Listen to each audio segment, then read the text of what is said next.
There we go. Put the music on. Let's go grab a link to the live stream.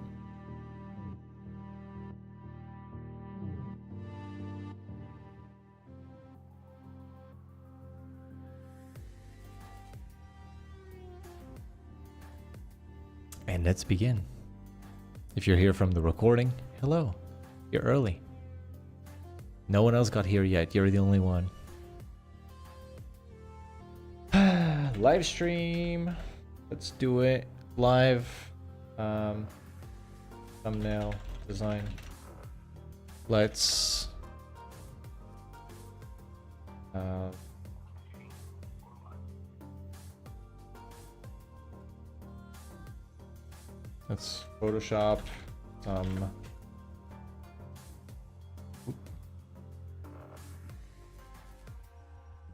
Photoshop some baby birds.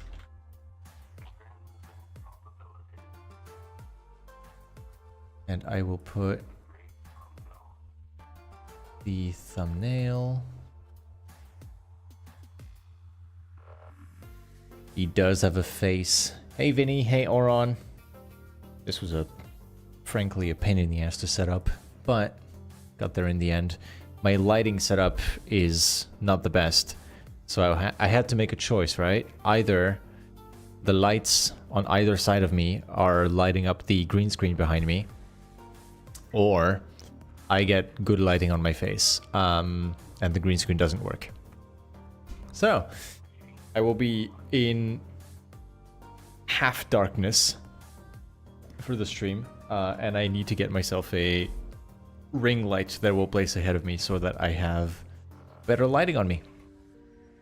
Not fond of having a bunch of lights around me to give me headaches, but we'll try this out for now. If it's really impacting my ability to work, then I will probably try and find some other solution for the next streams. Hey Manav. Hello someone. Glad to see people are pouring in. I'm gonna post the thing on the social media as well.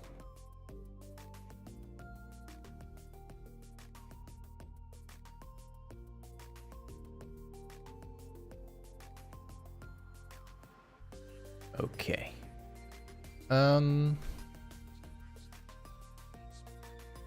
Cool. Let's do it, people. We got another thumbnail from the same channel that I worked on last week.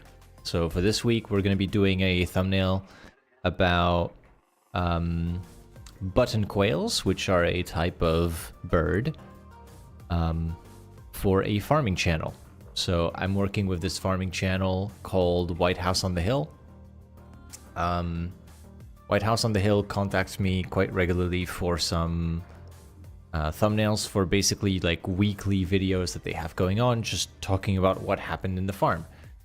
And this week they're going to be posting a video about how they're hatching these eggs from Amazon, and there's a bunch of baby birds that they hatched from these eggs, and that's what we're going to be doing today. I have some pictures to edit, so I will go ahead and import that. I have a bunch of options here. I'll start with this one, which has the face I want to work with. Now this one I realize is a bit blurry. It will be blurry in the final result, but maybe I can grab some other options as well, some that are in focus. So I've got on the second monitor, I've got my options here. I'll download one more so that we can try some different things. But you can kind of see the thing we're going for with the thumbnail here, just like him and the birds in his hands. So let me try and import that one. That is picture number 1711, this one. Yeah, there we go. So we've got just the face now. It's a lot sharper, a lot more detail in there. That's great. Let's use that. So import this. Did you come up with the idea, or did they know what they wanted for the thumbnail? Actually, they knew what they wanted for this one. There's a lot of times where I've been guiding them for specific concepts in the past. This one is... he just contacted me with the pictures already taken, and the idea is fine. So let's go with it. Let's make it happen. Let me know if the music is all right, the volume of it. So we're gonna start with a little tip for you guys who are making thumbnails. If you want to have a symmetrical composition like this right here, okay, where you have a face in the middle, you can drag a ruler. So Control R brings the rulers in on Photoshop. You can see them here. I'm toggling them on and off. So you can drag you can click here on the left side on the ruler and drag something here into the composition. I designed my thumbnails in 1920 pixels by 1080 pixels. So that means that if I want the middle of the composition, that's 1920 divided by 2. So I drag it to 960, exactly in the middle. And now I know where to position that layer to put it right in the middle. So there we go. One thing I will notice is it's a little bit slanted, maybe a tiny bit. So I'm just gonna rotate the picture like so. Should straighten the face a little bit. There we go. And next up, I'm going to bring in a few pictures of the quails. I actually have a lot of options here. Dryce, welcome. Welcome, welcome. Just getting started. You're here early. So we've got some baby birds here. This is not the best one. I will try the other options as well. That's much better. Look at them. Look at the creatures. They're cute.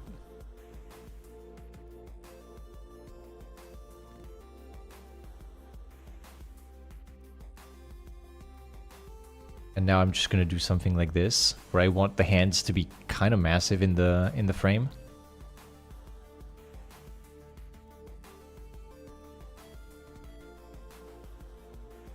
I'll do a rough cutout around the birds and the hands,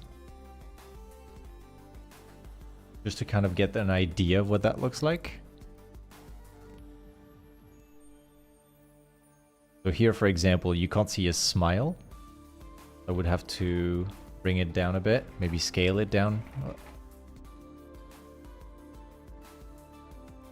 Because I want the smile to be visible. So maybe something like this. Do I have the rest of the thumb in the picture? Looks like I do. Yep, I've got the whole thumb. Perfect. And here. Great. I don't have to make anything up. That's perfectly in a frame.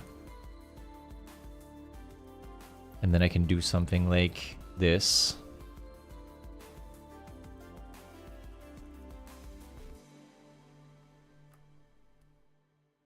Scale that up as well. Too much.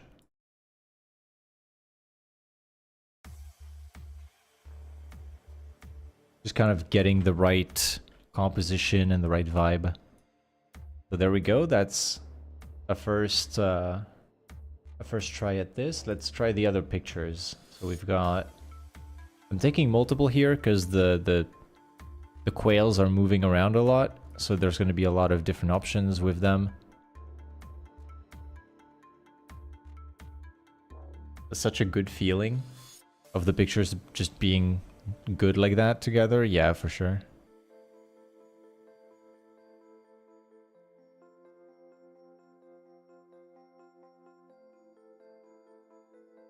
Ranger, welcome to the stream. Let's do a little cutout here.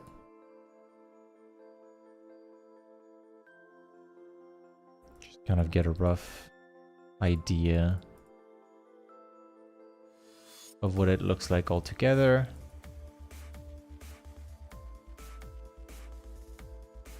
Definitely go a lot faster if I was using a regular lasso instead of polygonal, but here we go.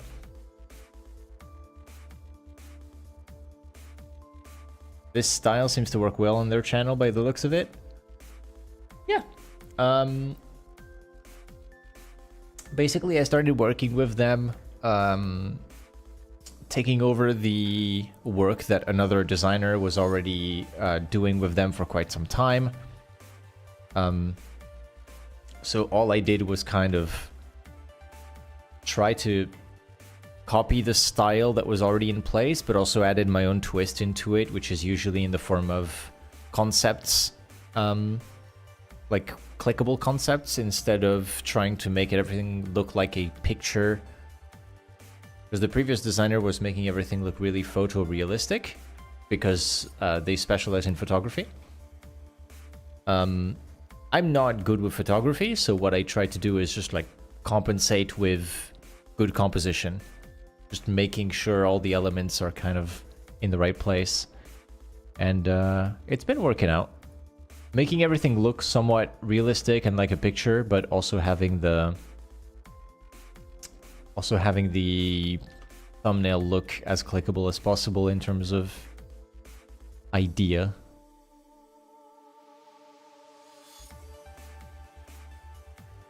I love this song, it's so good.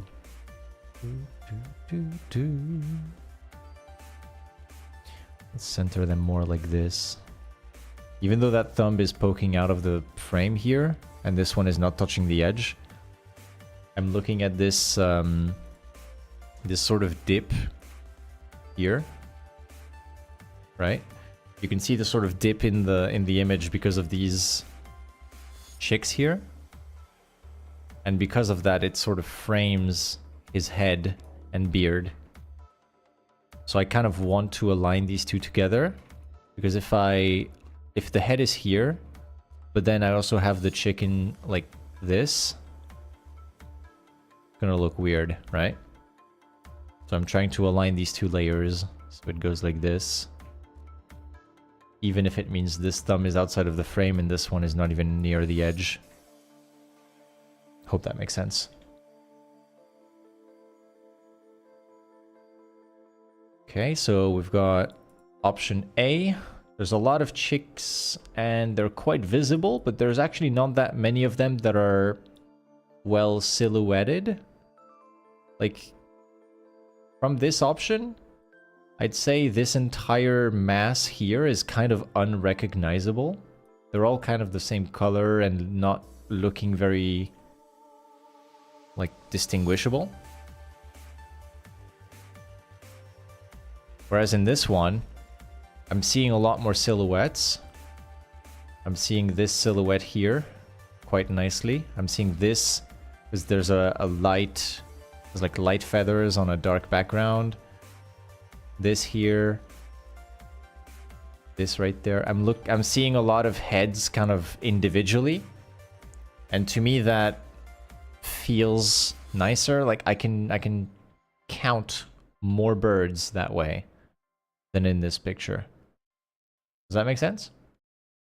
Like here, I'm not sure how many birds there are if the image is scaled down. It looks like it's just a blob of feathers. This one, I can start counting them. And I can always optimize it as well with some light photoshopping, just making sure everything looks nicely contrasted and adding shadows. Look at this. The further I get into the microphone, the darker I look. Or I can just... But then you can't hear me well. This is why I need a new light in front of me. If I lean in and tell you dark secrets, I look evil doing it. His beard is pointing to the chicks, perfect. Yeah, that's kind of the idea with this. It coincides well with the silhouette of these two. So that's a strong option. Let's try one more. I did take one more picture here in my selection. Is this one? It looks like there's the same sort of gap here in the middle. But I'm seeing a lot of little heads popping up, and they're well contrasted with one another. Let's try it.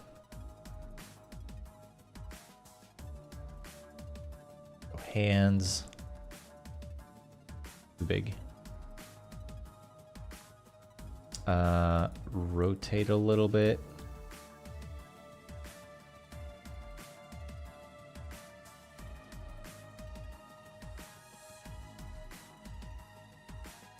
Let's capture that. I said lasso would be faster. Maybe lasso.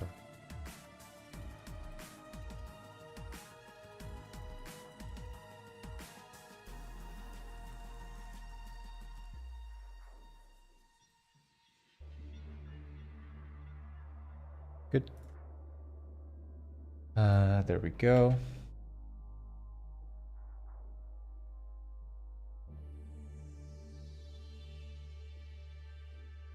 Then I guess I could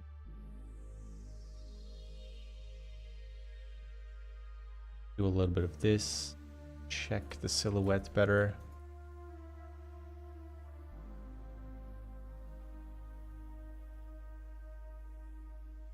Okay. So this is going to be our option number 3. Put it here-ish.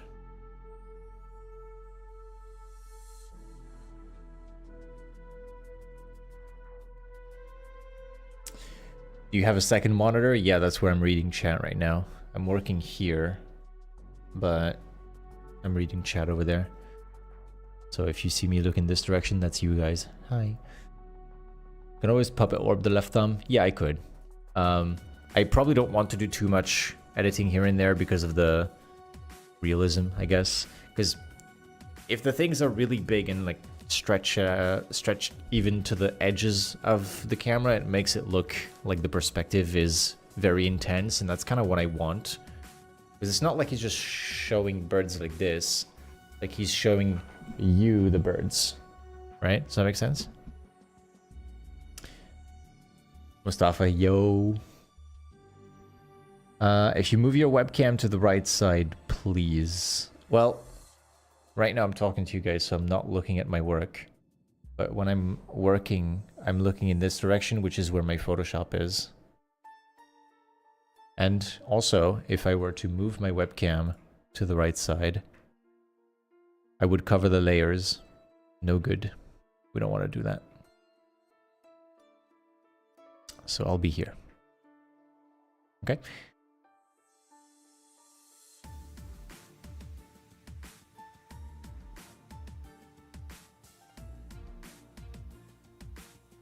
There's nothing on the bottom left.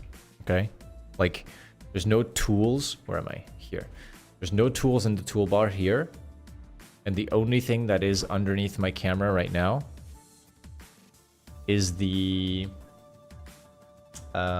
quick menu, which you can't see right now, but there's like a little quick menu that pops up when you're focused on the Photoshop app with some stuff like the gen fill. It doesn't matter. It's not important here. So I'm covering nothing on this corner is what I'm saying. Love the beard, dude. Thank you. It's overgrown.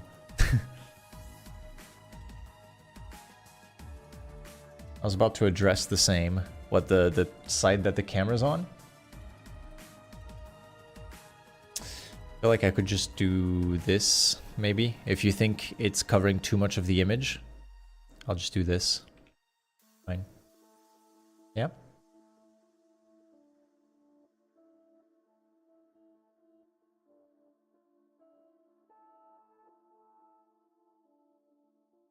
There we go. Adjusting some lights.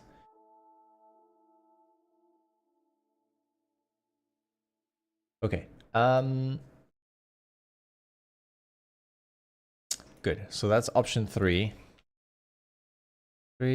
I'll just name them option 2, option 1.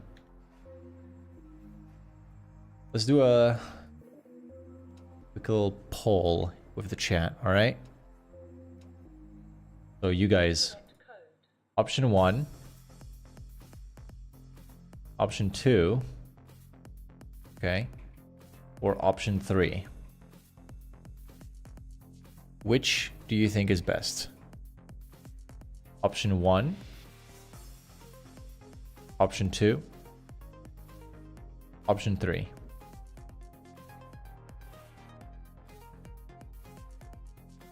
I've got my own idea, but I want to see what you guys are thinking. Music's probably a bit loud now.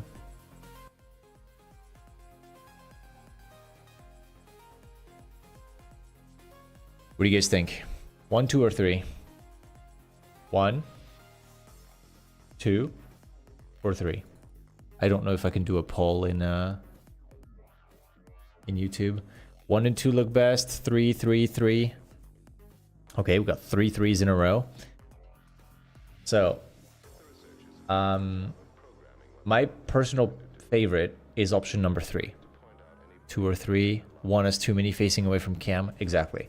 So 1, I think, is not good because a lot of the chicks are not looking at the viewer, and also because a lot of them have dark feathers on dark feathers on dark feathers, and it's difficult to kind of see them.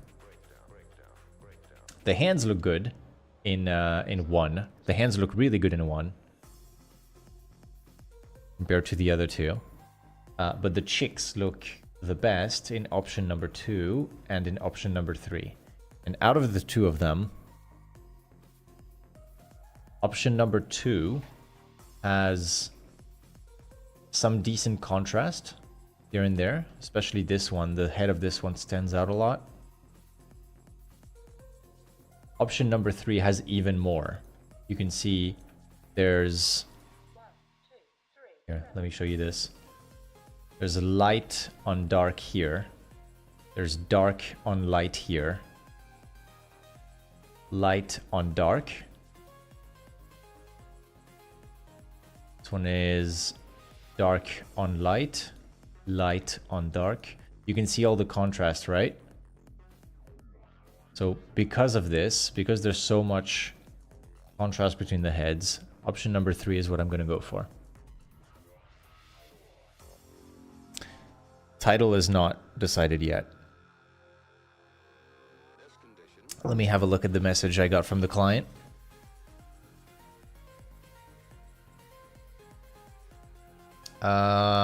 Work in progress title is "We hatched the tiniest birds from Amazon."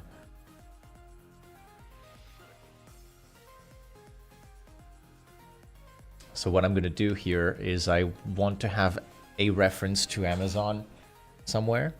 So I'm going to have the logo behind him and basically remove the background entirely. I'm just going to cut all of this out and put the Amazon logo behind. It will look even better when you saturate the yellows. Absolutely. Let me show you a thumbnail I did for them.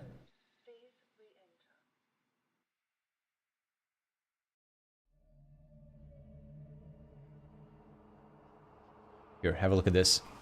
I've already worked with a baby bird like this in a thumbnail.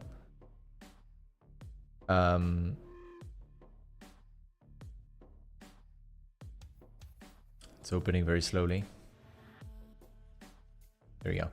I've already worked with a baby bird like this in a thumbnail, and it looks really great once you boost the yellows.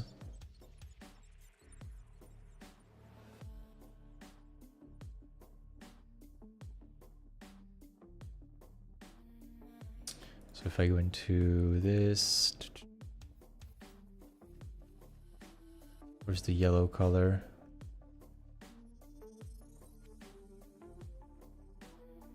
This. It seems quite subtle, but you can see I'm boosting the yellow quite a lot on the bird here. Looks great on the end product. It stands out so much. I'll do the same here with these button quails. How do you have two projects in the same file, like two exports? So what you can do once you have a thumbnail like this, you can go to Layer, New, and then you create an artboard, okay? The artboard is a feature in Photoshop where you're gonna have a sort of canvas to work in. So it's gonna create a canvas around your thumbnail. And then you click on artboard in your layer stack here. And you can just copy paste it. You can duplicate your artboard and have a second one, and you can work from that.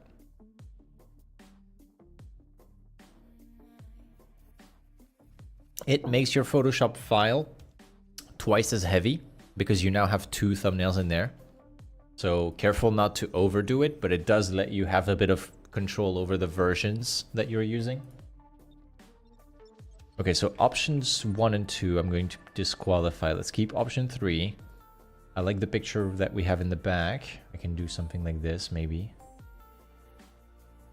Kind of keep the smile, but bring a little bit of the cap back in as well. Otherwise, it doesn't make sense why he would have a big shadow on his forehead. So I want to show a little bit of that visor. And let's do a proper cutout. So I'm going to get started here. We do have a little bit of fuzz here. I'll show you guys how to deal with that. So go into the mask, and as usual, I do everything by hand. I could go for an automatic cutout for a lot of the stuff, and it could look mediocre in a lot of cases. I prefer cutting everything by hand. It's simply better for me. It gives me finer control over the products. For the hair, cut inside.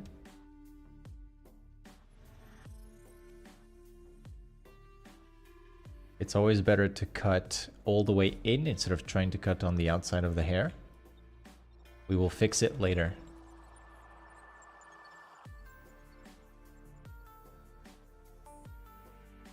Hope you guys are enjoying the music. I'm playing Nervous Test Pilot right now. Nervous_Test Pilot. I love their music. I'm unsure if it is streamable on YouTube without any copyrights. I think that it's okay, but it doesn't matter if this gets the VOD demonetized because I'm not monetized anyway.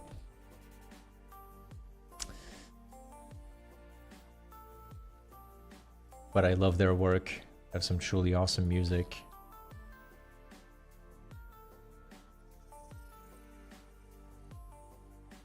Anyone working on anything exciting recently? What do you guys got? Tell me about your projects or your upcoming videos. What are we doing?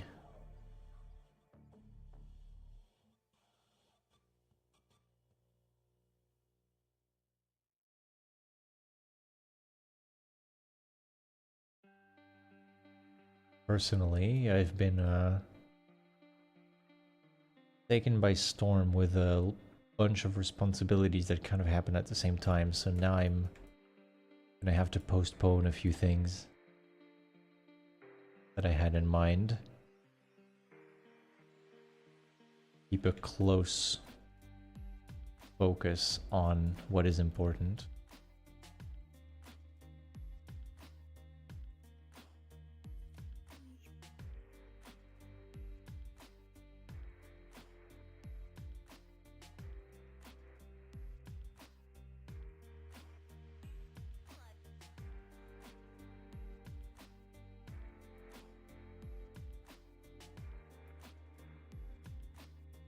So here I'm just going to cut inside of the feathers, and I will recover them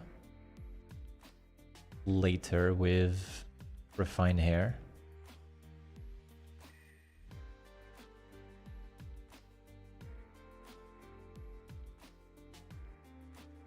Salman, hello, welcome to the stream. Hope you're doing good. A client wanted me to sign an NDA, but I back out because I never did it before. It happens with certain clients. It depends also on the NDA you're signing, whether or not it's a good idea. I've got a few NDAs signed in some cases before, and it ranges from don't talk about what you did ever with anyone to you can put stuff on your portfolio, but just don't mention us on social media, basically. And like, it's chill. Like, if you're getting paid enough, then an NDA is not so bad. Usually you get compensated for your silence, you know? Like, if you are signing an NDA, that usually means you're working on something kind of valuable that wants to remain hidden. And because of that, you are paid better for the work that you provide. If that's not the case and the NDA is very strict, then definitely run away from that. Because a lot of our work relies on people talking about you as a thumbnail designer. There's a ton of opportunities that arise purely from clients sharing your name with other YouTuber friends, or you sharing things on social media. And, you know, if you remove that part because of NDAs, it kind of slows down your work. So make sure you're getting good money for it, or don't take it.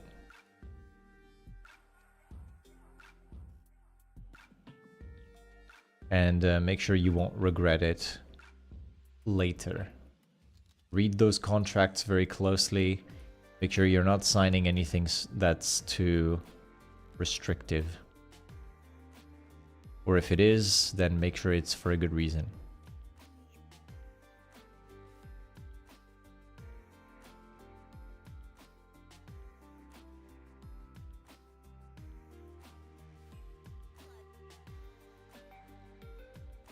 Just been working on that thumbnail I sent you yesterday. Good, good, good. What's the resolution and dimensions? Seems high. I work on all of my thumbnails in 1920 by 1080 pixels. The YouTube recommended is either that, 1920 by 1080 pixels, or 1280 by 720 pixels. So I'm working on a larger size. The usual size people work on is 720p. I work in 1080p.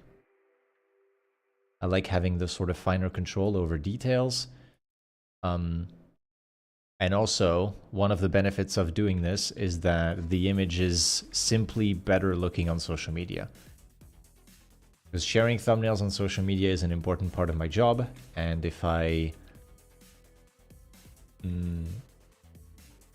made my thumbnails in a smaller size, that would come at the cost of the image looking pixelated and ugly on social media, where you have a lot of quality on your images that you share. You can share some 4K photos on Twitter. Fitness Club, hello. And Ribash, hello as well. I answered your question, but I didn't say hi. Hey. Did you know FreePic has a passable upscaler now, at least for non-living objects? Non-living objects. Wow, that's a good way to put it. So basically, they're shit with faces is what you're saying, but okay. An upscaler for objects. I'll keep it in mind. Thank you very much. I'm gonna cut this fluff out of the way. It's gonna be annoying otherwise.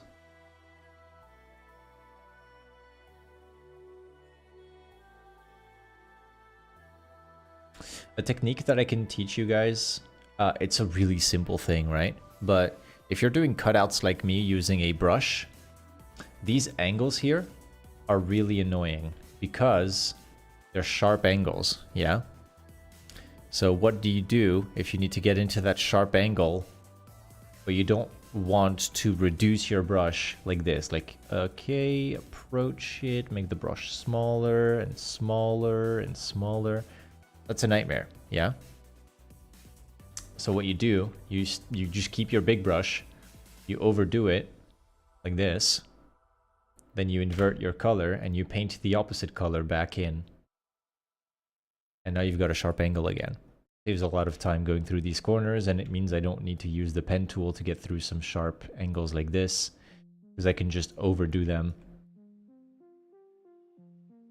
and correct later.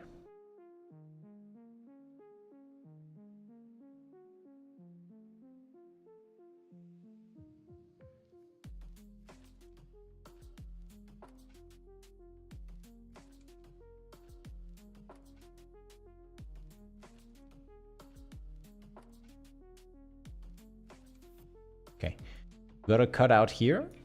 That's good. I'm going to convert to smart object and then go inside and finish the cutouts in some places because I know that it's going to look really bad if I even move the layer a tiny bit.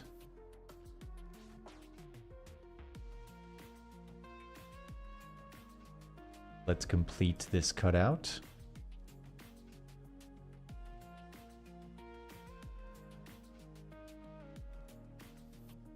We have this little bit at the bottom. It's basically been done already. I just needed to clean it up. Look. This bit here.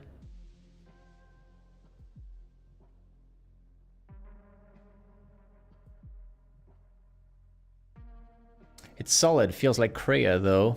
But at least you got more photos than with that than Kreia. Okay. I haven't tried either. I've not tried Kreia. I've not tried Repic. I don't really need a free upscaler because I've paid for Gigapixel, the Topaz AI upscaler. And that's a lifetime payment. Like you pay once and you get the thing forever. So I've just been using that. It's doing okay. It does an okay job. Definitely has saved me before in some places. It's not like the end all be all like amazing solution that will 100% save everything that you put through it, but you know, it does its job. Hydrate, guys. You thought I finished my glass of water, but I have a second one. Every time I open the stream, Mike, let's do the cutouts quick. Yeah. Every time. Let's just do the cutout. That's correct. Exactly what my job is. Bit of the fluff here. Just passing along with the refine hair brush. And it just works. Look at that. Boom. All that fluff came right back in. And a little bit here as well.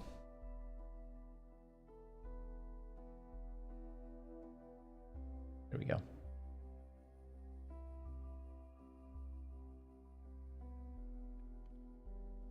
Okay. Put that back into the picture here. Need to start using smoothing. Looks a lot easier to clean edges. Oh yeah, like the smoothing on the brush. Yeah, for sure. For some reason, when I use Kreia, it makes my images look completely different. That's why I'm not using any free upscalers. I want to keep the sort of original feeling of the image, and sometimes it doesn't work like that with bad upscalers or free upscalers. Okay, so I'm now going to do a cutout on him, which should be a lot quicker, thankfully, because that's just going to be a trace around the body with some very broad shapes and very few angles, unlike those birds. So let's go very roughly around. Ooh.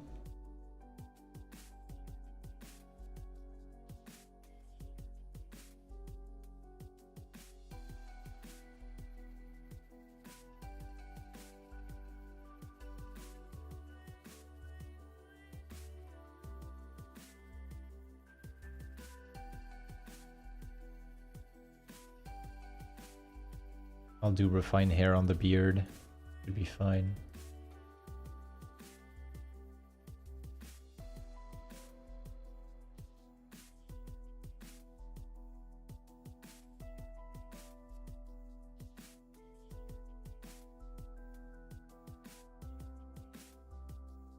Overdo the angle, then correct it with the opposite color.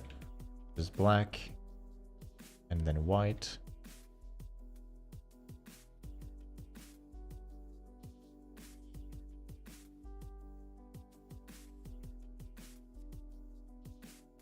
There we go. And then just go back around with a big brush and erase all of the background. That's one side done. Now, when you're working with a brush like this instead of a pen tool, sometimes you can miss some spots, right? Makes sense? You can just have a few pixels lying around that you were supposed to delete and they just didn't go. Like, oopsie, I just left something here or something. Well, you can just add a stroke effect to your layer, like so. And you can see if your cutout was good, there's only this one line.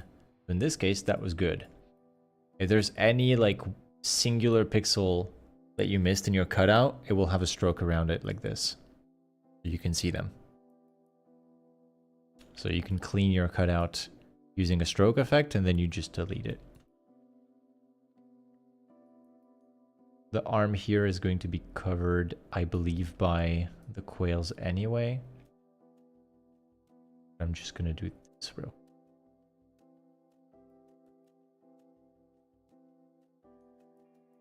Should keep that gray thing, even though I'm not sure if it's...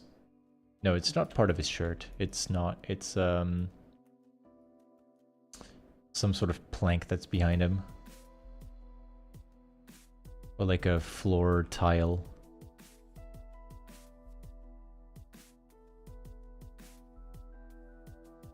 Overcorrect, then delete again.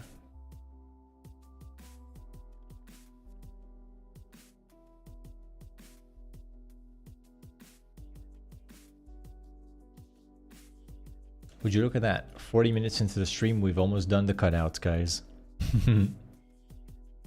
This is what takes a lot of the time from my thumbnails, but I think it's worth it.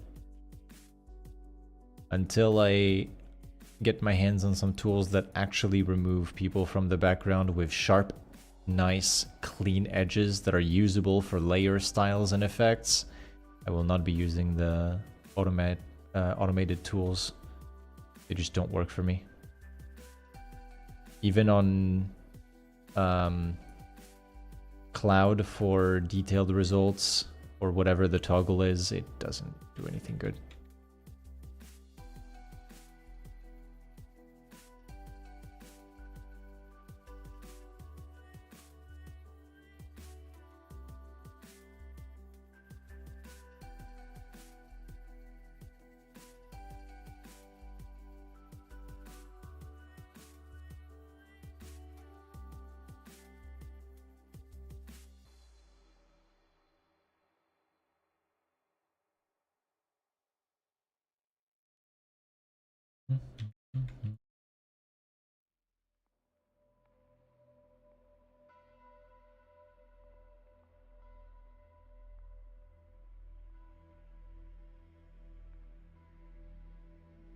What have you guys been playing recently? Any cool games on your radar?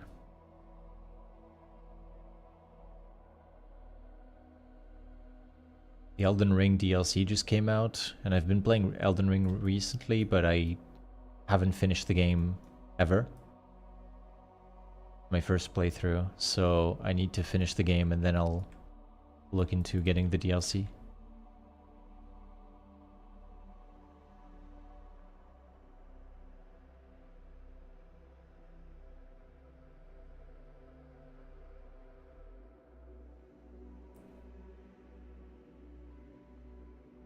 I also don't like the auto cutout options. I use pen tool, it takes a lot of time. It does take a lot of time, but I feel like the quality is kind of worth it. Also, it's worth it for you as a designer to spend time on quality if you charge enough for your work, which is a conversation I have every stream, but it's an important one. If you charge your clients a good rate... See, I missed a spot here. I knew it. There you go. If you charge your clients a good rate, then you will be comfortable with spending this amount of time on a cutout. You won't feel like you're wasting your time and money because you are paid well for your time, and that means you're ready to invest into making your work as good as it can be.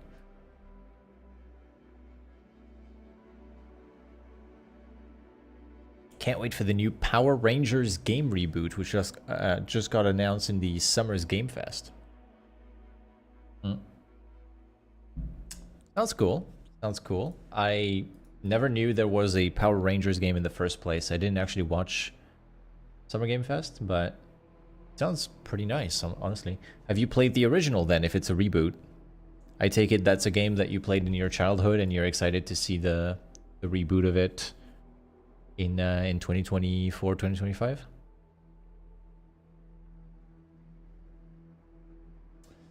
Let's see if I can grab a good background from these pictures.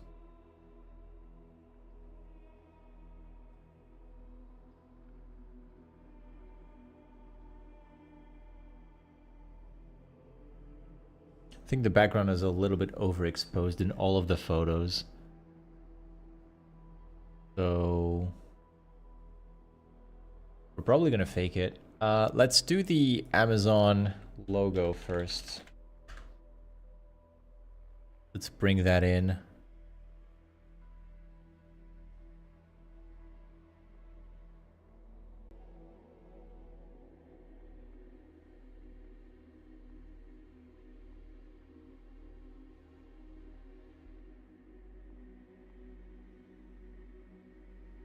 I was too young to play that, so it'll be a first time. Well, that's exciting then. You get to enjoy a new game for the first time. Cool. Amazon logo is here. Is that good quality? No, it's really bad quality. Let me get a better one.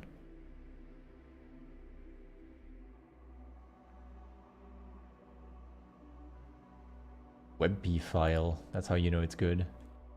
Let's delete the PNG, bring in the WebP. Whoa, there we go. Look at that. Clean.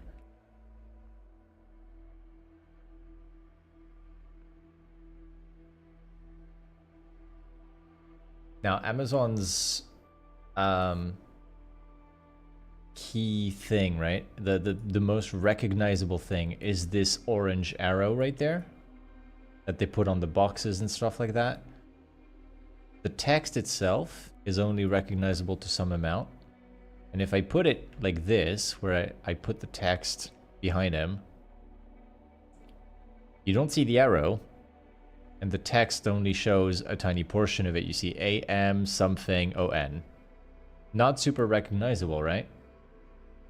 But if I do this, where I just have the arrow, then now you can see Amazon. Like, I will remove the text and stuff like that. This feels a lot more like Amazon, and I'm gonna put cardboard boxes behind him, and it will look like it's Amazon related. Why don't you just copy and paste the logo? I mean, I kind of just did. I went onto the internet and saved an image, and oh, why not copy and then paste into the file instead of bringing in a new file? Because this is a WebP file and you can't reliably copy paste that.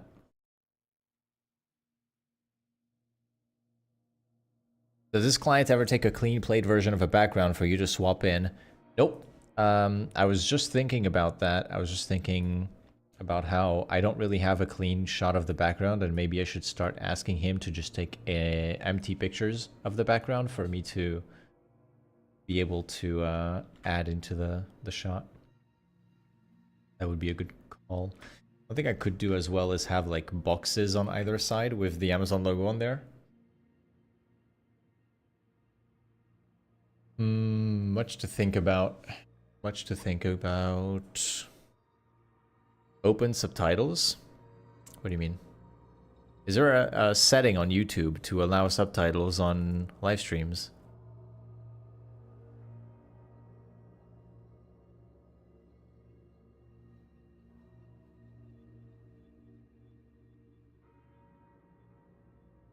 I don't think it's anything that I can personally impact. I think if you want subtitles, you have to do them yourself, no? Because this is a live stream, so there's no subtitles on a live stream unless you have an automatic feature.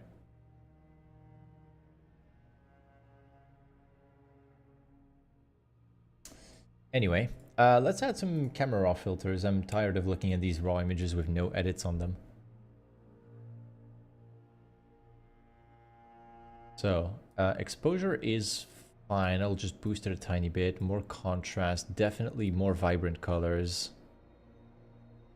Tiny bit more yellow.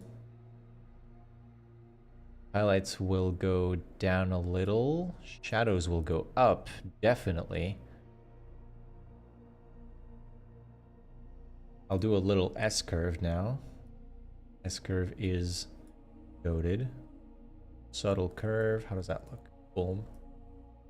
It's great. S-curve is so good, man. You just do a tiny little shape here where you drag the shadows down and the highlights up, and look at the difference it makes. That contrast is so good out of nowhere. S-curve is the goat. And then in here, I want texture down a little. Clarity up a bit. That's good. And then details, some sharpening. Some noise reduction. That's kind of my secret sauce here. The steps I've done just now where I change the texture, clarity, and the sharpening and noise reduction. It does a lot to a picture. Like, a lot. Just the camera raw filter, you can see just how nice and crisp the picture gets that way. I'll probably just copy and paste that filter onto the other one. And then reduce the exposure because they're in the light. There's a lot of exposure already in there. Do a little more contrast, highlights down.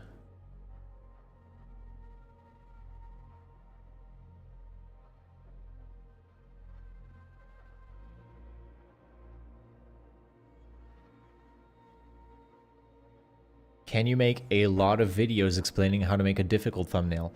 So,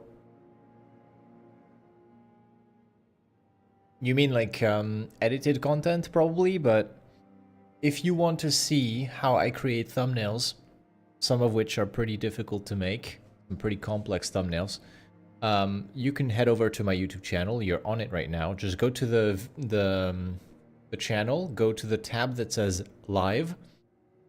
You will see all my previous live streams. You have like 10 hours of me designing thumbnails in there. If you want to study how I work, there's 10 hours of content. You can make it 5 if you watch on 2x speed. Absorb all of that, and there's a good start for you there. You can use the color mixer and camera raw for the chicks. I will probably just paint those, honestly, but yes. I can use the filter to make the greens more yellow, and that could be a good head start. So I think I'll start with that. It's a good shout. Color mixer. There's a lot of greens in there. Let's do greens to yellow. Yeah, greens to yellow with more saturation. Just cranking the color on that. And then there's blue as well, which I'll send to green and desaturate a fair amount. Yeah, that works great. And then in the color section, I'll just make everything a little more yellow because I'm noticing the hands are very blue. Cool. That's a great head start. And now I'm going to... Okay, what do we do now? Do we go for the chicks right off the bat, or do we edit the background? Make a Patreon again? I've been thinking about this kind of stuff. Like, a Patreon, you need to kind of feed it a lot of content over time and regularly. And that's intimidating, in my opinion. It's pretty intimidating having to balance like client work and also having Patreon content that keeps the Patreon subscribed.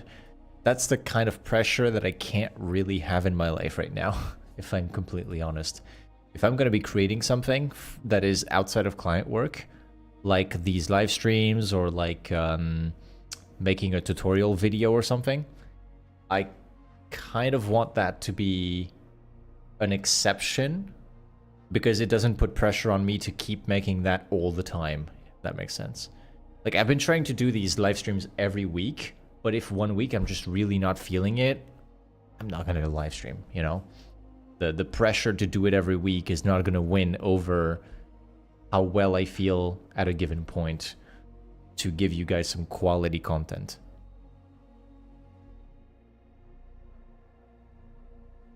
Background, so you can adjust the lighting, for sure, for sure.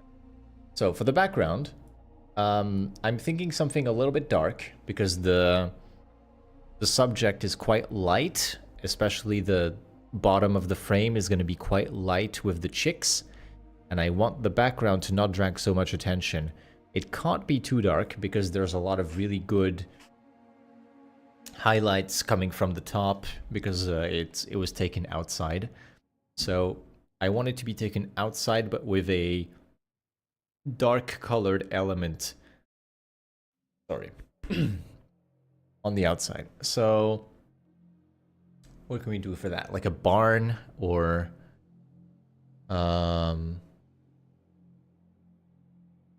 like the one that you had before but with Gaussian blur. Yeah, like I can try the original background. But it's a little overexposed is the thing. Like the background here can be a little much. And also I was kind of planning on putting an element that reminds the viewer of Amazon. So I'm gonna go have a look on FreePic. This is the website I use for all my assets. You just go on FreePic. I'm gonna do cardboard boxes wall.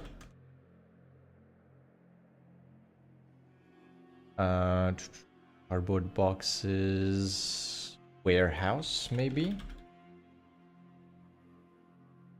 I just try Amazon warehouse. I just want a bunch of these cardboard boxes lined up on a wall, kind of like this. Like this wall of boxes here. Like if I can just take that and put one on each side, it's gonna look a little fake because it's duplicated, but I don't want to put him straight up in a warehouse. I'm just looking for a bunch of Amazon boxes lined up.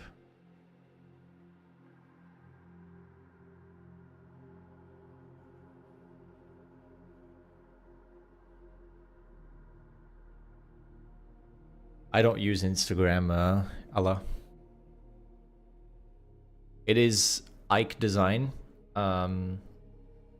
No, Ike_designer, but I don't use Instagram. Don't bother following me there. I don't do anything there.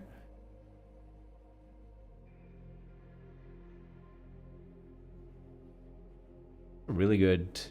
That's a really good asset. Like, I'm not gonna use this for this thumbnail because he's on a farm and this is straight up just a warehouse. But that is a really good shot for a thumbnail. If you need to do a thumbnail related to Amazon, and this is really good. The composition on that is crazy. You just put anything in the middle, it stands out.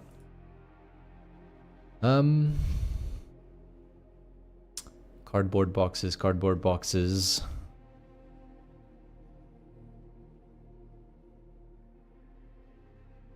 Kind of like that.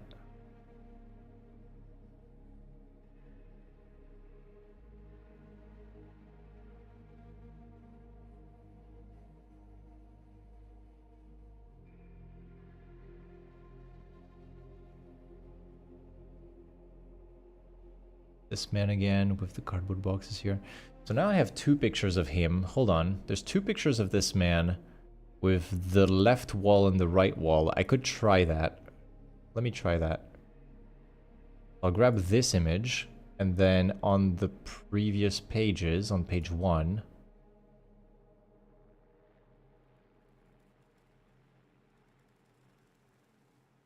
there was a picture of him dancing here.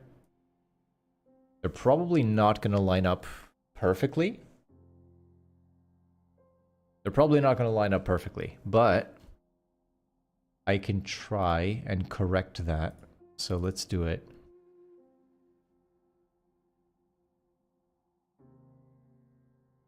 So we'll do this for the left wall. And then import the other one.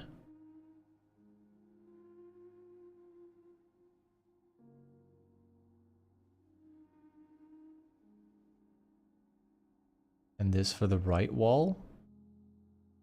I guess. Can make it bigger.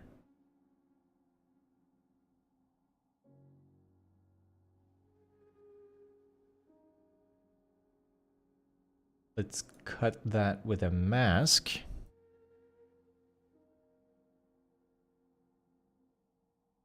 Now I have to line up the perspectives because, as I thought, it's not going to be the same. So, something like this, I guess.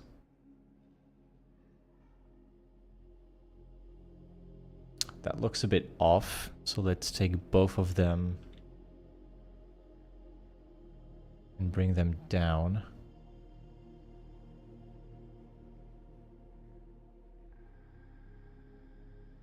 This needs to be scaled up as well.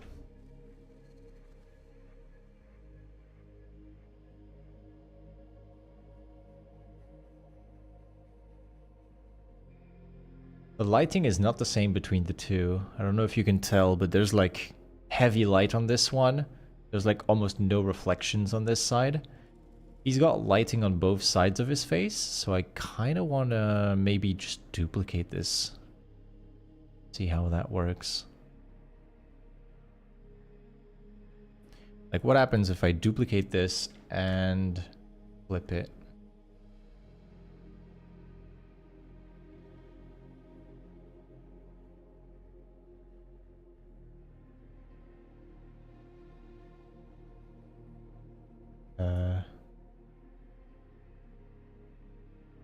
Hold on. Is it flipped? It is flipped on this side. There's just a thing in the way. There you go. So you can kind of tell it's flipped, but maybe I can do some light changes to the boxes here and there and kind of adapt.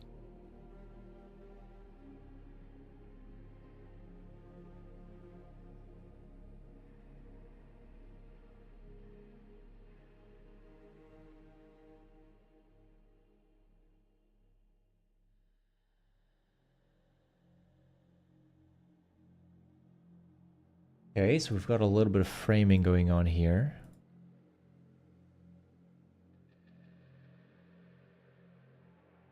Those boxes here. So there's idea number one. Oops. Which is having these cardboard boxes visible. Yeah, there we go. Having those cardboard boxes visible and then having Amazon logos on them. And then I would have some sort of color correction to bring the attention to the chicks instead of the boxes. Leading lines and stuff, looking good. I'm gonna go for a second option, which is grass. Just with the original background, which should take almost no time. And I'm gonna provide both to the client and just kind of give him the option to swap between them.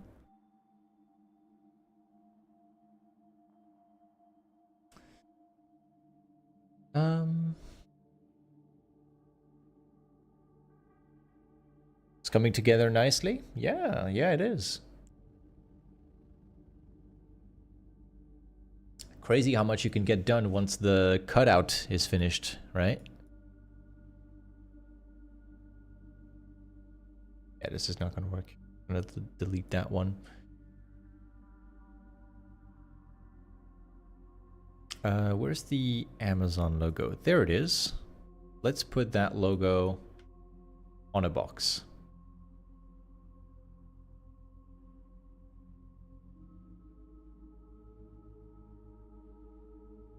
And by the logo, I mean, let's only take this part, actually.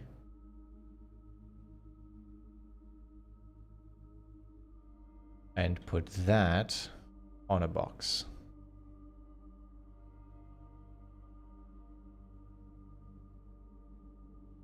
This one.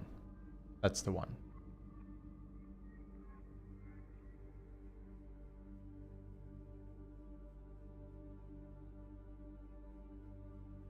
This, make it slightly larger, put it here, and put it on multiply. And because it's on multiply, I'm going to also have another layer on top of it. That's going to be the tape. Tape is going to create a line here. I'm going to go with a very low flow brush. Paint a little line with the tape. Then I'm going to paint a bit of darkening here, like so.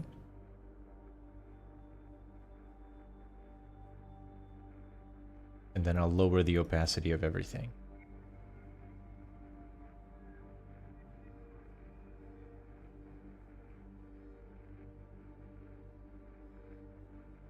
That's going to be on multiply and lower. Makes the box feel a little bit more real, you know, to have that sort of tape coming across the box. And then, last thing, go into the blend if of the logo and just tap a little bit of light onto that.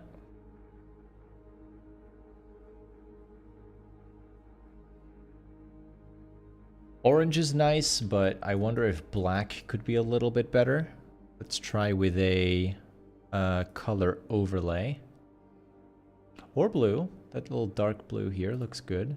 Okay, okay. Happy accident, we take it.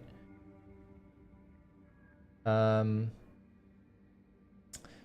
on the other side, let's do... So this is going to be... Yeah, okay. So Amazon logo with tape line. On the other side, I'm going to do the little blue tape that they have on the boxes sometimes. See if I can get you an example. Amazon box. Okay, so FreePick does not have Amazon boxes because it's FreePick. Amazon cardboard box. So they have the smile. The smile is at the bottom of the boxes, actually. Let me try and fix that. Move this down here. Move it down here. Good. And I'm going to use the blue for tape onto the box here. Like they do. So they have the black tape on the boxes and they use blue on... There you go, on this. Right?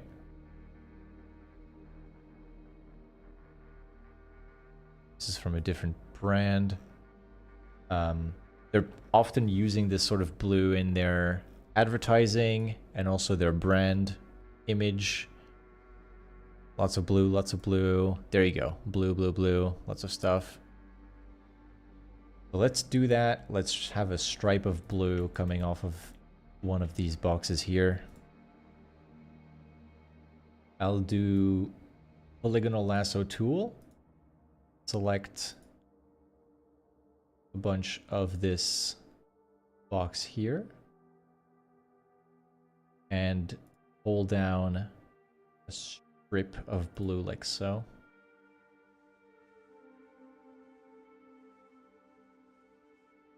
And we'll use the same process. So put it on multiply.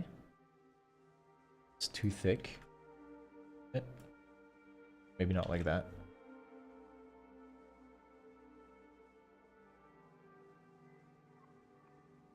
Should be better like this.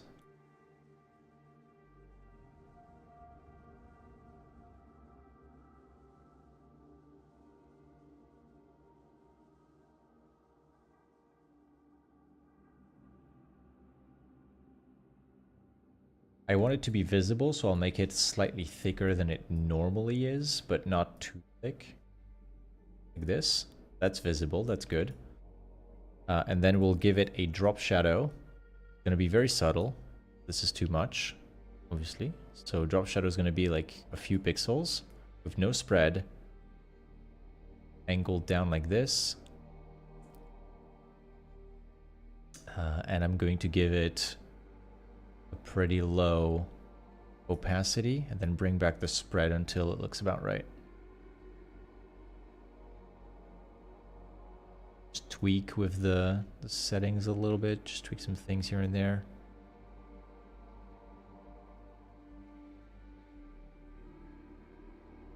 There you go.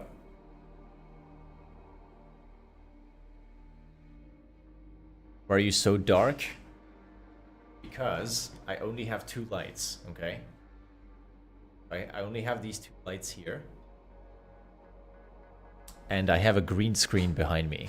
And I have to kind of go in front of my lights, because the lights are going on the green screen and I do not have a light in front of me. So that's something to fix for another stream. I need 3 lights basically, but I only have 2. My 2 lights are lighting up the green screen so that I don't obscure the, you know, entire frame. Like so. Okay. Drop shadow is not exactly how I wanted it to be. We'll do this.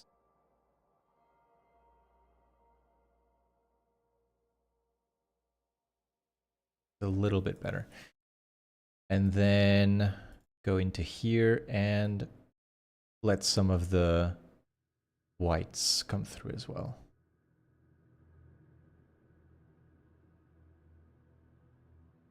I can make the blue darker. Not too dark. And not too light. Good. That's not the right blue yet, is it? Be a little more, yeah, like that. Good.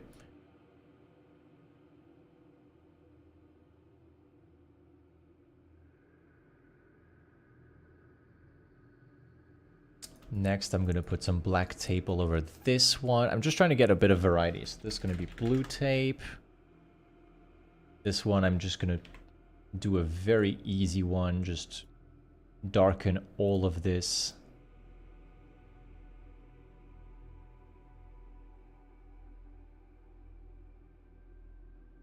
Paint all of that.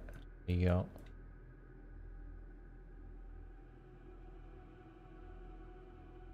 Put it on multiply and then let the light colors come through.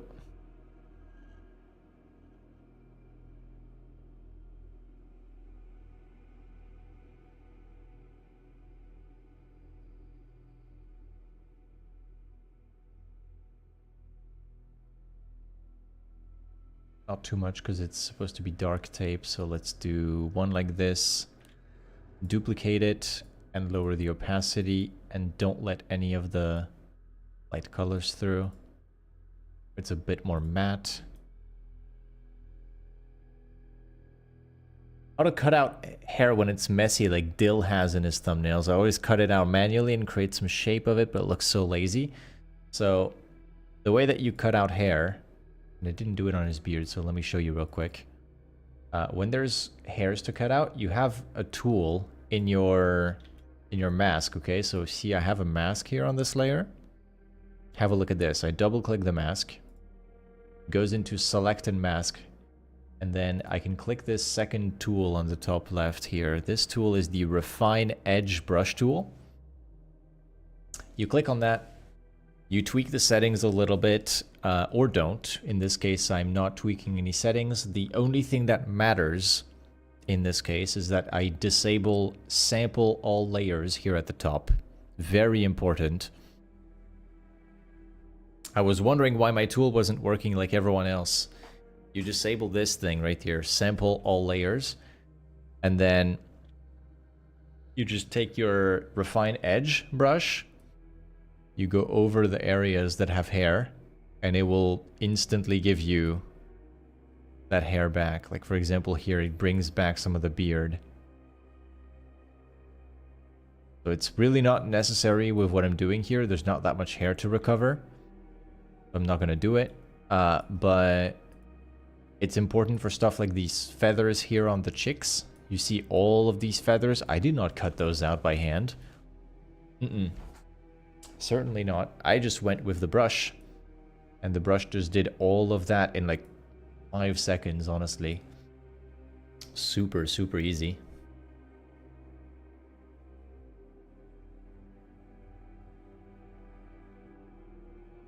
So, I still have the Amazon logo, and this is why I also have it saved, so that I can pull it back in quite easily.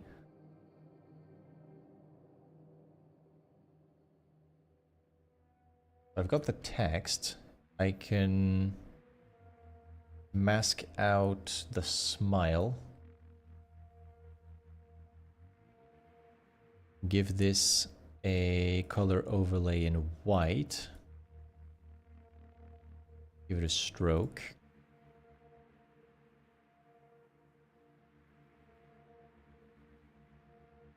Now you can have the text.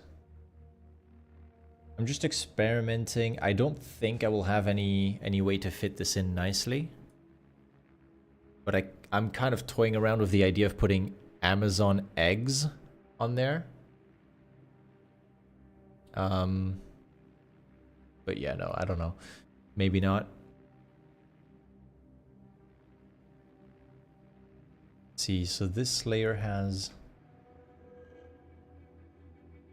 the black tape. I'm gonna bring this over here and also paint it on the box.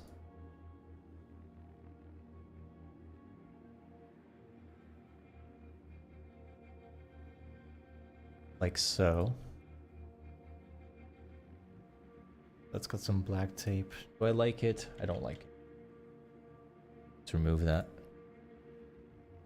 I will grab a strip of Amazon box stuff here. Just screenshot that, bring it into Photoshop. Hello. Boom. I'm gonna put this back to somewhat straight like this. And then distort it like so.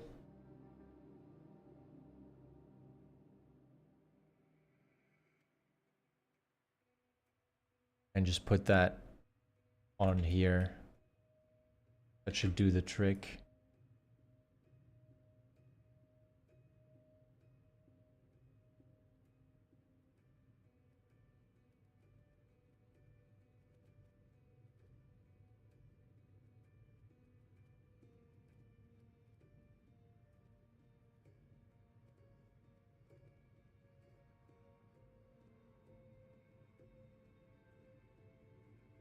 On normal blending mode.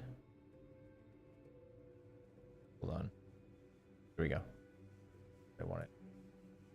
Some of this, put it on multiply.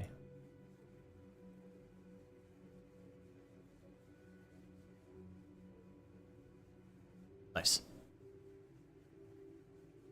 That is going to be a huge improvement. Yeah, for sure. Like learning how to cut hair in your thumbnails is going to do a lot for you, I think. I'm not super good with the refine hair tool, but you can probably find a lot of tutorials out there. I would say Piximperfect probably has the best video on the subject if you want to just go and have a look at that.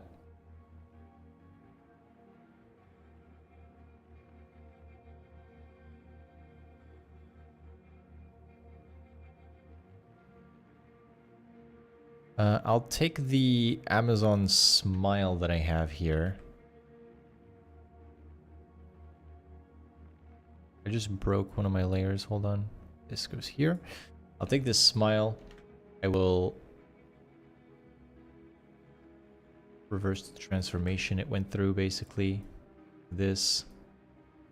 Put that there.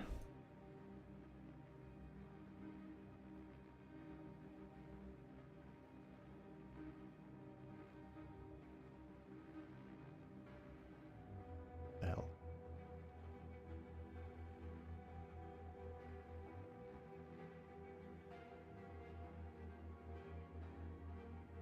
Yeah. Little cheeky smile on the box. Trying to make some of the stuff look real, you know? I wonder if they make it look white when it's on the box, or black. Maybe black. On multiply, change the blending mode. This.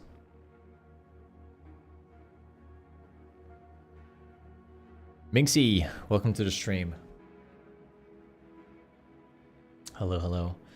I will have to change the camera filter on him to not look like he's so outdoors anymore, I guess, because he's got very blue lighting because of the sky. I'm gonna bring that into the yellows a little more. I'll do the same with the quails. More yellow. Perfect. And then for the background, I'm gonna have to do a bunch of changes. So background here. I'm gonna do a bunch of changes to basically create some contrast and separation between the background and our main subject here. So let's do some of that.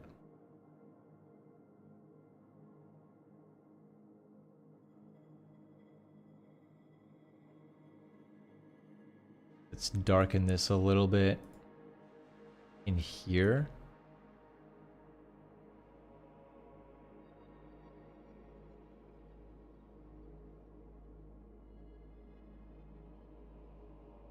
Darken the bottom here with the boxes.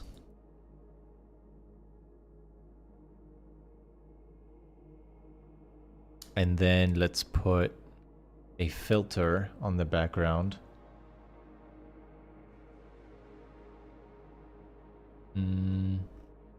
On these two layers. I want the boxes to be more orange, so I will push the vibrance a lot here, as well as the temperature. I want more clarity and texture in there. Sharpen everything, including, you know, making it noisy as hell, because the sharpening will make the background look nice. And then let's darken everything.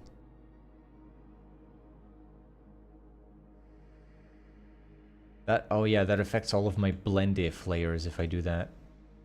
Maybe I just start by converting this into a smart object and then do my filter.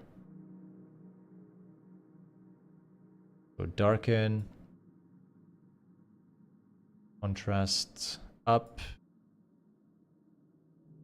shadows up a tiny bit, honestly, and then more vibrance, a little bit of yellow, more texture, more clarity, more sharpening. And in the color mixer, I can make the orange a lot more orange. Or yellow. Good, we're getting somewhere. The colors are getting somewhere. This layer here creates some nice separation. Are you using any AI for face when it comes to more edited thumbnails? No, that's the thing. My style personally does not... it's not really that compatible with heavily editing faces and stuff like that. So I don't use AI unless I have to sharpen a face. Like if I really need to edit a face to sharpen it because it's like the photo is bad, I will. But generally I don't do that because I can get away with just asking my client to simply take another picture. If it's really that bad to the point that, you know, it's kind of unusable.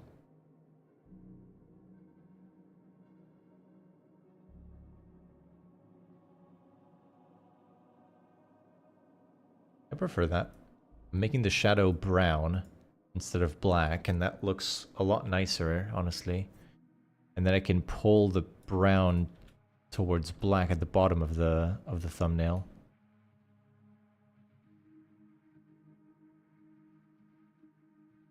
Looks pretty good. Colorful shadows instead of black shadows is something that I've learned honestly fairly recently. Just like, if you want to make something look more realistic, usually there's no black shadows in nature. The shadows kind of absorb a little bit of color from surrounding elements. So here, because this is full of these cardboard boxes, the shadows will be brown instead of black. And this is something you can even see in the photo here. Look at this. These areas are reflecting the boxes that are below. They're in the shadow, but they're brown because the boxes are reflecting brown onto them. Brown shadows make more sense. I'm going to add some layers here. Edit him. So let's do eyes first. For the eyes, it's pretty simple. It's a straightforward process. Paint all over the eye with white. Like so. Then put it on soft light at 50%. Take an eraser and erase the pupil of the eye. Like so. Do the same for the other eye.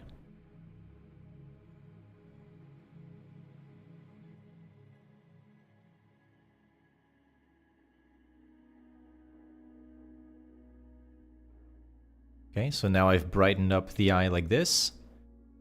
Let's do, so this is called the sclera. Sclera is the white part of your eyes. Now I'm gonna do pupils. I think Midjourney is pretty insane stuff for thumbnail designers. I still want to create some environment without AI help because I think it will help me improve my skills, but Midjourney saves me a lot of time. It will be saving you a lot of time for sure. If you know how to use Midjourney as a designer, you're probably going to save a ton of time just not having to go and search for assets because you can prompt your assets instead. So that makes sense, right?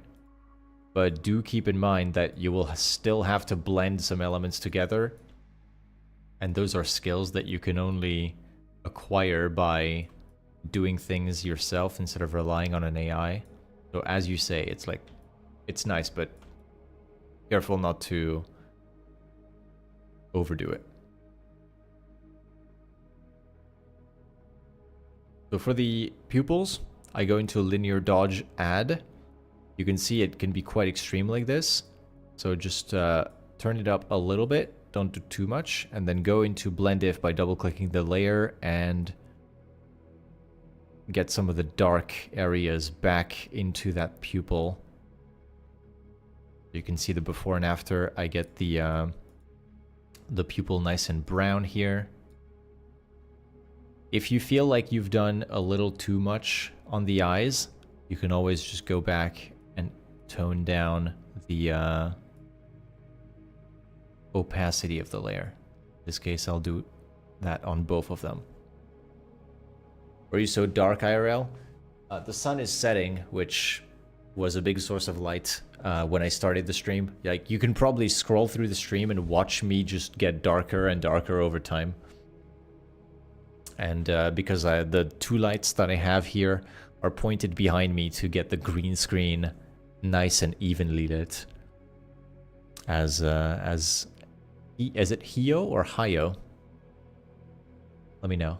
As Hio said, the lights are currently being used for the green screen because if they were not pointed at the green screen, both of them, I can't get the effect to work. It, like, half of the green screen will disappear, the other half will just be noise. Teeth. Teeth are an important part of editing any person in a thumbnail because the smile of a person is something that people pay a lot of attention to, like a lot. So go into a light blue color, not white, go into light blue, like this, okay? This color, that's good. And then just go ahead and paint all the teeth in that color. This will make sense. Just paint all of the teeth in that light blue.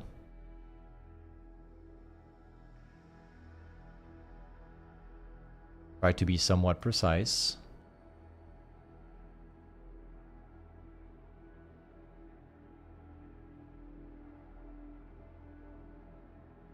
Okay, there you go.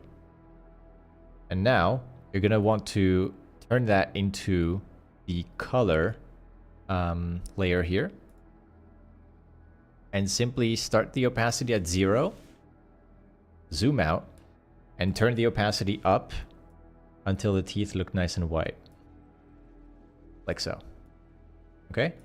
That's 24%. I can keep going, but it will look unnatural. So don't overdo it.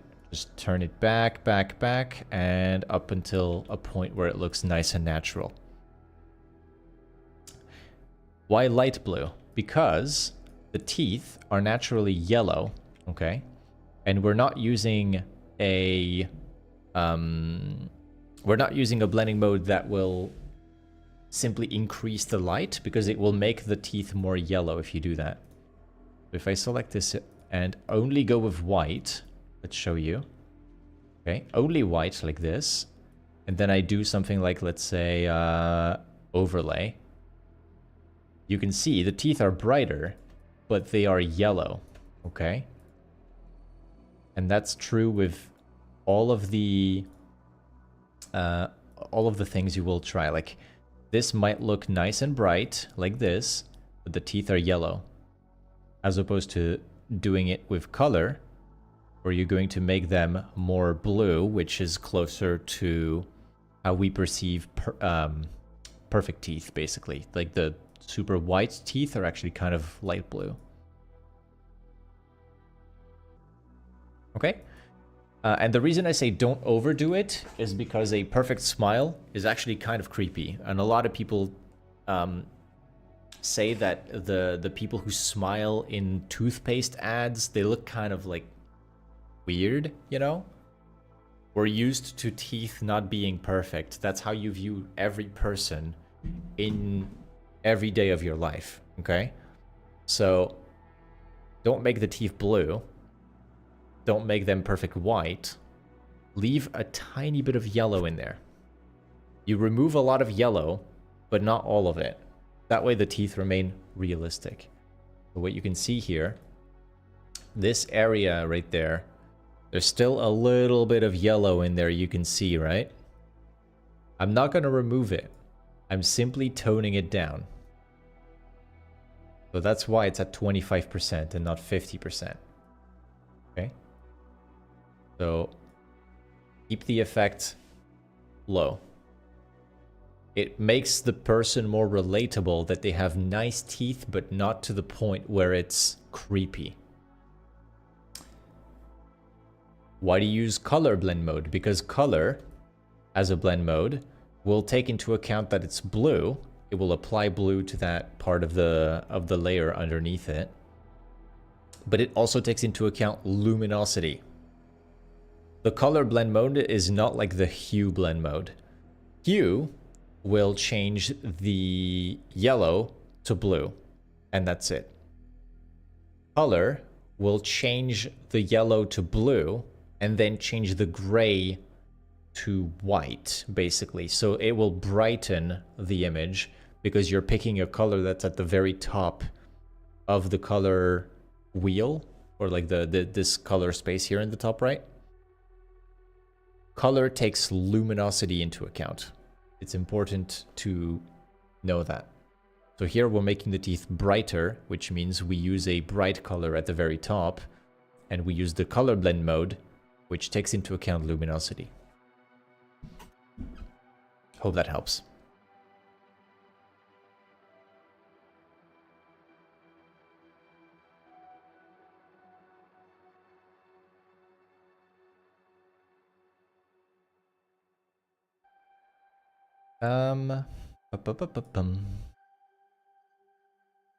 Now what happens if I distort this image with an arc going down,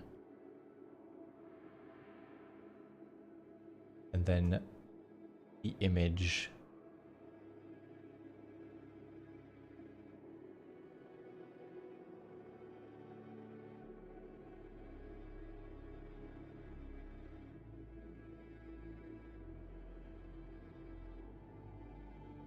this is before.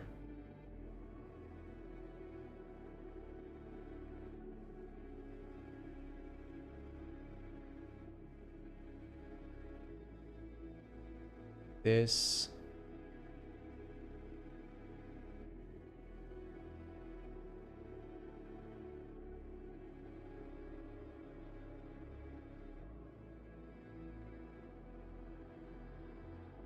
A little bit of that.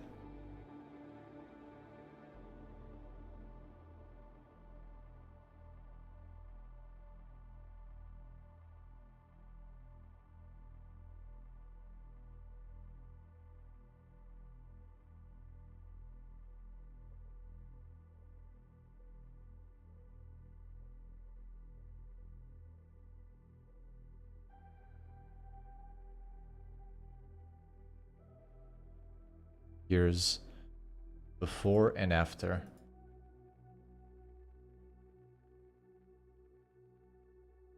Small detail, but I think it creates a little bit of dynamism, if that makes sense.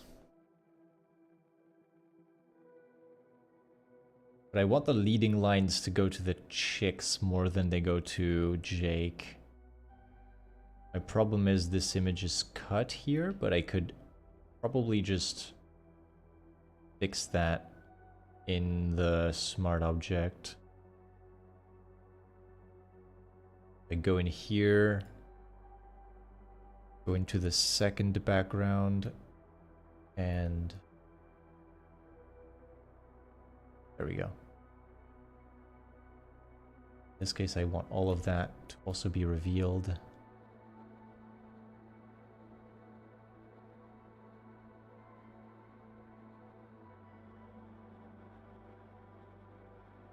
Perfect.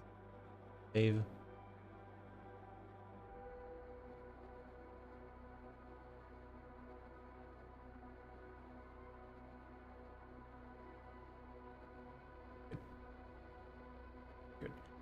So we broke the symmetry by having blue tape on this and having a smile on this and a tape on this one, right? So it doesn't look like it's copy-pasted, even though it is. It's the same thing copy-pasted, but it doesn't look exactly the same. It's just enough that the eye will not pay attention to that. And now I'm gonna try something. This is an experiment, but we'll see how that goes. I'm going to darken the top like this. Down the opacity a lot. And write Amazon eggs. Let me grab the exact font from the previous thumbnails I worked on. Is there a specific font style that I want?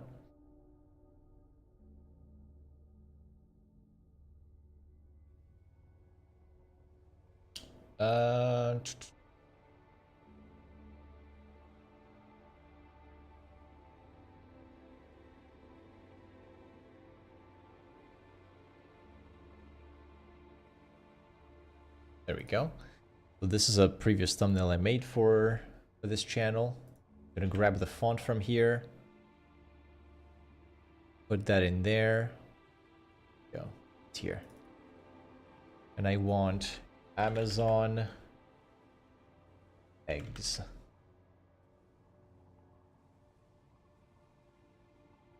It's not in the same size. Amazon eggs.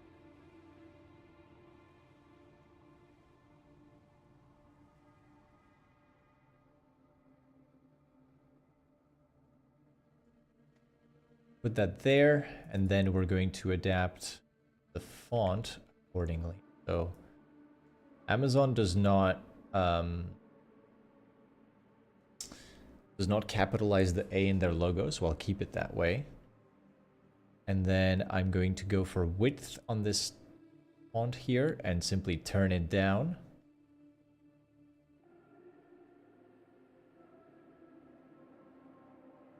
Center that.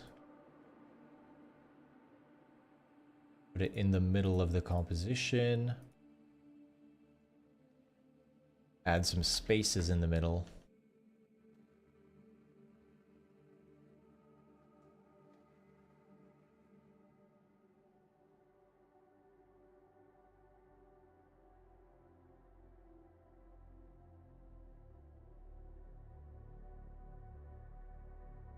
I can reduce the space between these letters here.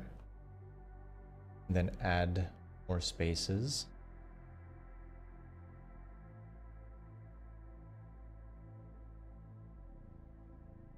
Smaller. Just trying something out.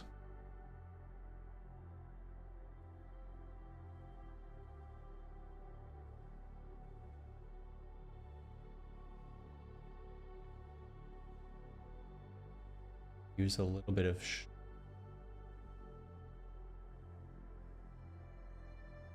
why does that affect the other side of it?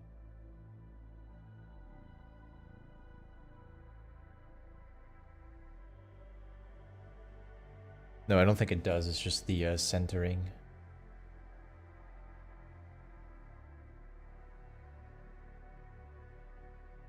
In that case, I need to space this out even more.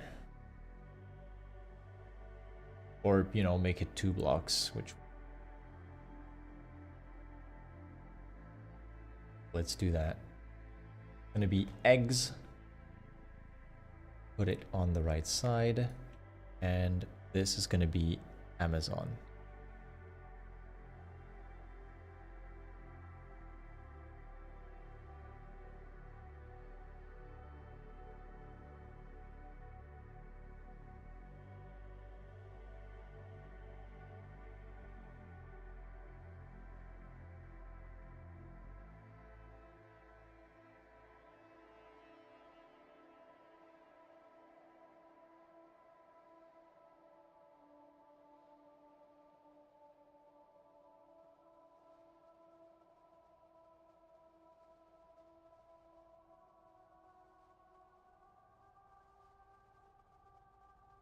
I put quails because it's a longer word and it's the species of bird he's holding.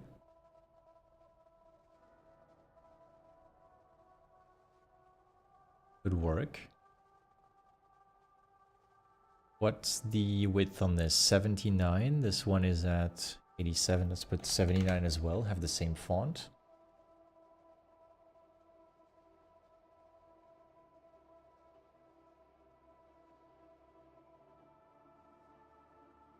And then purely for the purpose of making this look centered, I'm actually going to do the forbidden thing. I'm going to take him off the center.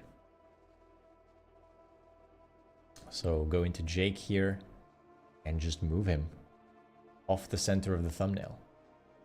It looks cursed, but it makes the text more balanced, so it works.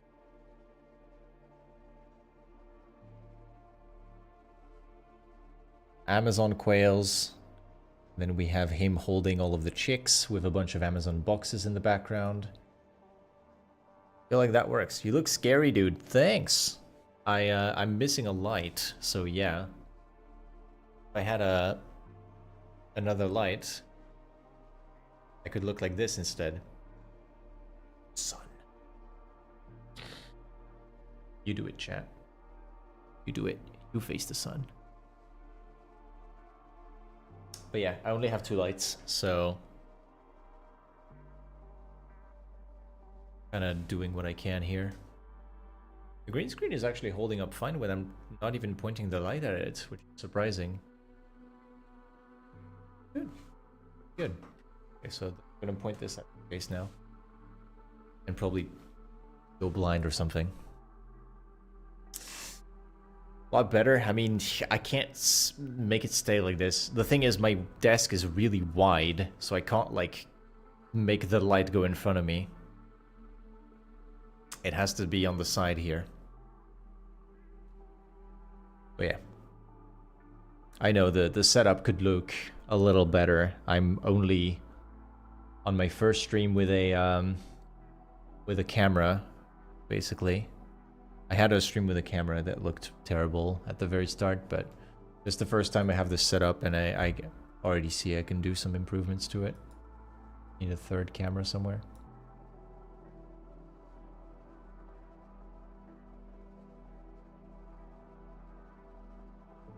Okay, so let's do some optimizations to the birds. This is an important part that I've been waiting to do this. It's going to be quite interesting. So basically, this looks fine, and it's like as close to the real picture as you could get, I guess. Like, it's really close, right? This is realistic. There's no edits to it. It's just a filter. We're actually going to do a bunch of changes to this. We're going to do a ton of changes to the birds. So pay attention. It's going to be interesting moving on from that. So first of all, I'm going to go into a color layer, or actually maybe a hue layer. Try hue for now. And I'm just going to paint yellow onto the... Ooh, color works a lot better. Okay. I'm going to paint yellow onto them. And then I will tone it down, of course. But I just want to see... Hue makes them look a little sick, not gonna lie. Do more orange. Orange works better, it looks like. It gets rid of some of that sickly green that I have in other places. So let's paint that onto all of the duckies for now. Which are not duckies, they're quails.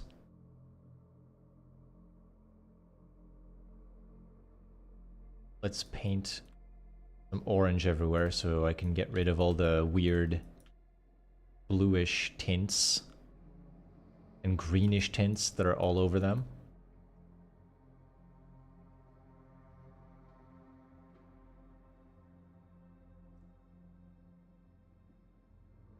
Gonna make all of them look a little warmer as well. Be a pretty good change.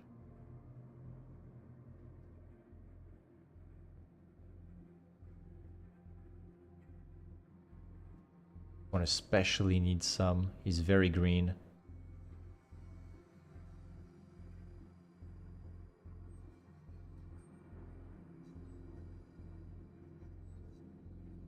This one in the back a little bit as well. Okay, so first change, we get rid of all of those weird green highlights on everything, yeah? Much better already. Secondly, I'm actually going to enhance the shadows and the contrast on a lot of this. So remove green.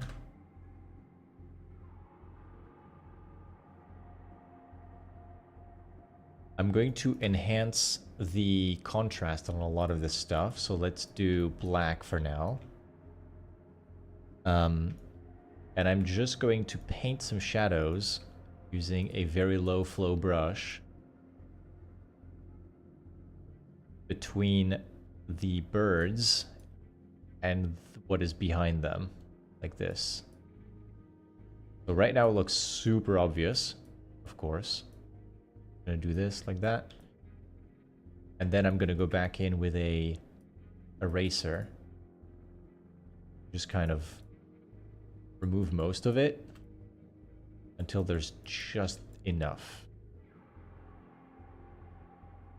Example here, a little bit of shadow here. And when you have the right amount, it won't be visible, but it will do so much, trust me.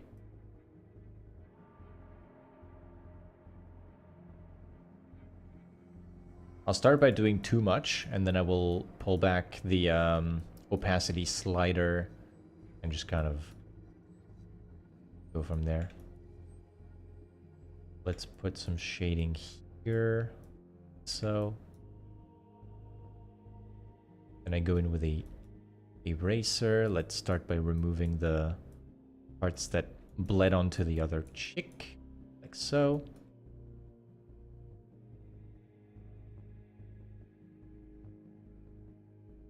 And then I remove some of that here and there. Put a bit back here. That's just going to be a process of trial and error and just going in various places and painting a little bit of shading just so that some silhouettes can emerge from those shadows.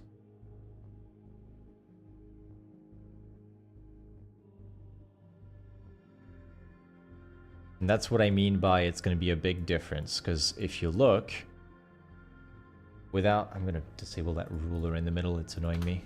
Yeah. If you look at the image like this, it doesn't look like it's been too heavily edited, right? But if you do this and toggle the layer on and off, you can see just how much makes a difference. Shubham, 2 hours for one thumbnail, brother. Taking a lot of time. In the Reels or Shorts world, it's hard for a subscriber to sit down and watch. It's a concern, dear brother. If you have TikTok brain, my guy, you can just click on another tab and go fuel your ADHD with more shorts and Reels, okay? This is, like, maybe this content is not for you, and that's completely fine. But this is not criticism that I need, I'll be honest. I don't need that. I don't know what to do with that information other than the fact that you don't have an attention span.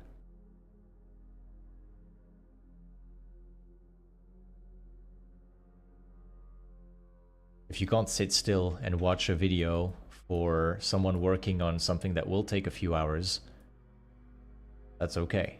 Maybe it's not your thing. But you don't have to tell me.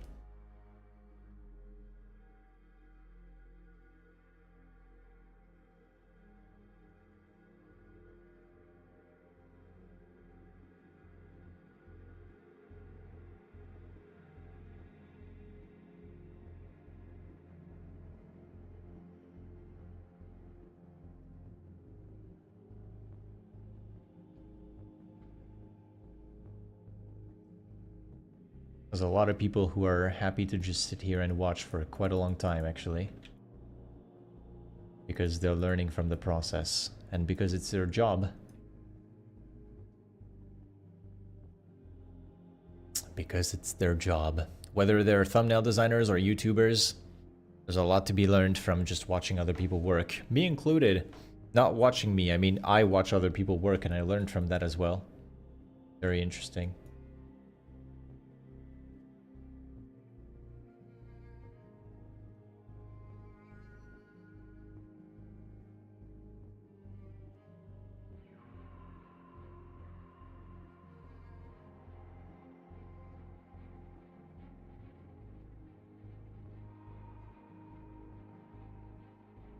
I would prefer 10 hours of learning like that instead of going on 10 videos that are edited like crazy. I would probably learn more from Ike streams than by myself. Yeah, there you go. It's all about the audience, like which audience is watching you. So if it's not for you, that's fine. But for some people, this is what they prefer.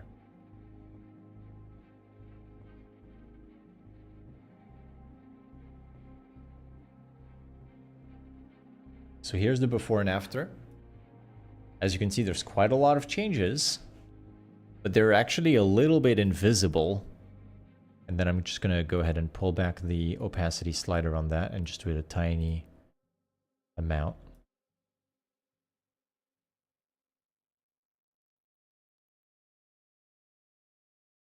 So I'm just kind of carving out the silhouettes of each bird individually. And that's going to make a difference when I'm looking at the thumbnail at this tiny scale here. I want every bird to have its own kind of silhouette. So Now what I'm gonna do, I'm gonna basically put a bevel on these birds. So I'm gonna do a highlight harsh layer, which is gonna be a thin white line that just goes around the shape of the head of these birds in some places. I'm just gonna turn off the smoothness filter for now and just do this.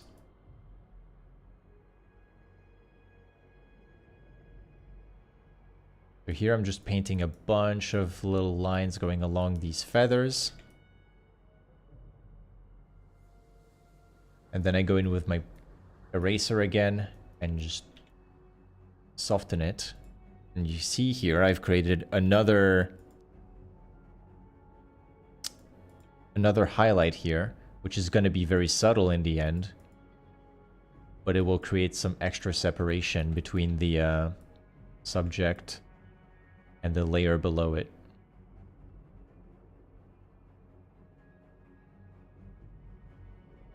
Same thing here.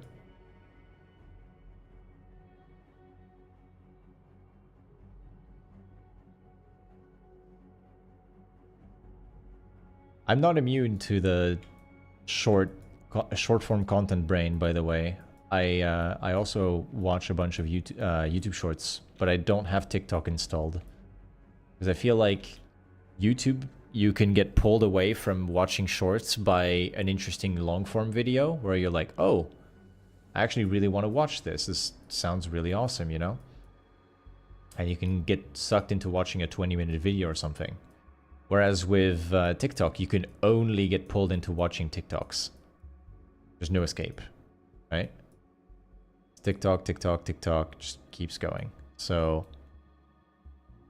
I don't have the app, and I don't recommend that you just install that. It will fry your brain so quickly.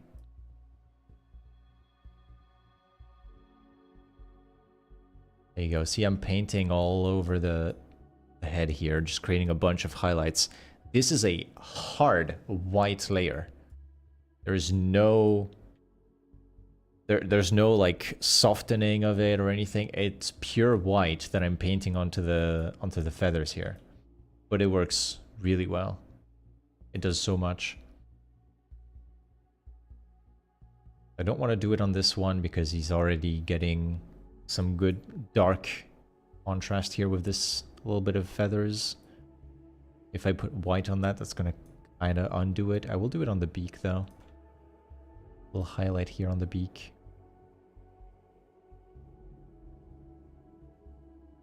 Like that. And then soften it up.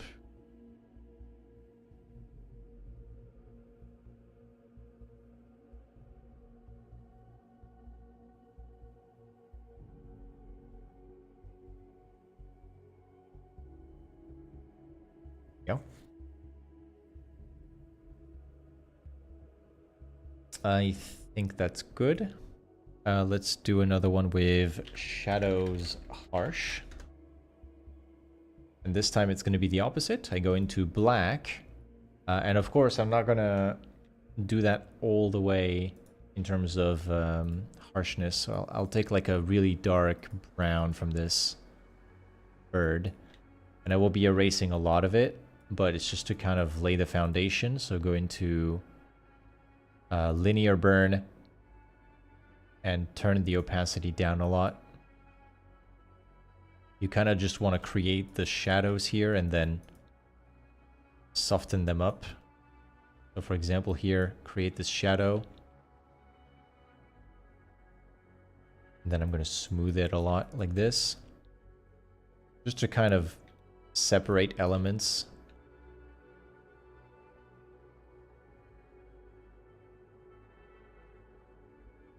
So here, the beak, for example, I'm going to go ahead and darken the entire beak, like so.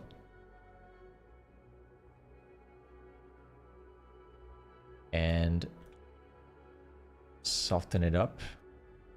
Forget to remove the shadow from where there is a highlight, because that's supposed to be bright, but I'm leaving it on the beak there.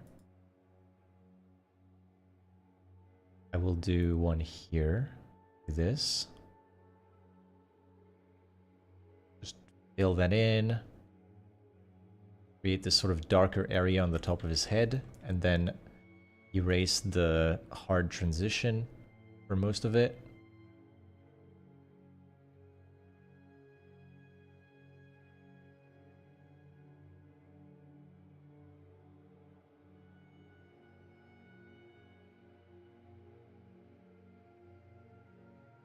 This one I'm not super fond of.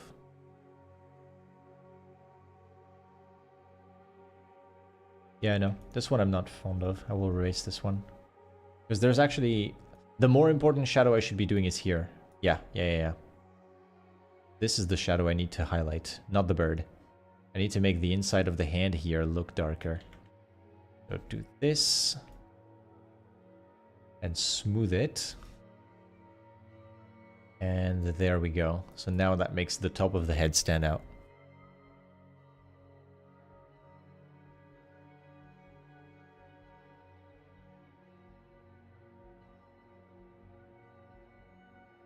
Did the US ban TikTok, or is that still, like, you know, in the talks?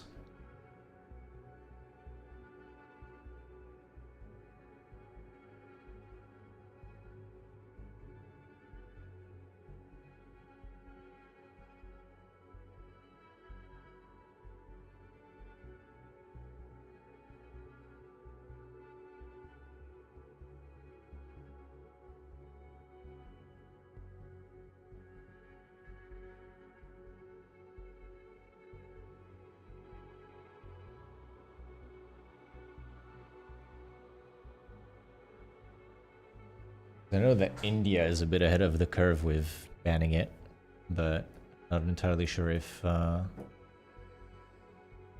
US is following through with that threat that they made.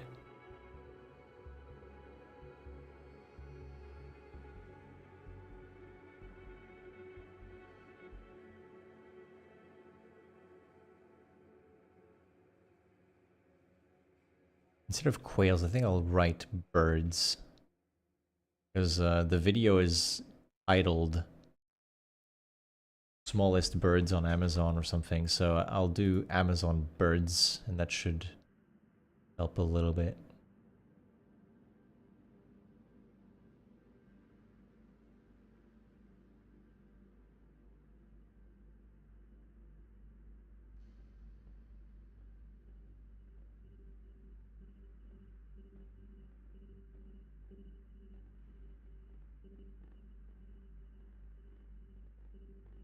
Good.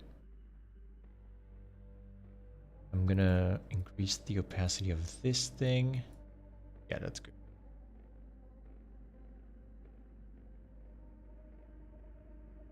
Maybe even make the darkness a little more prominent.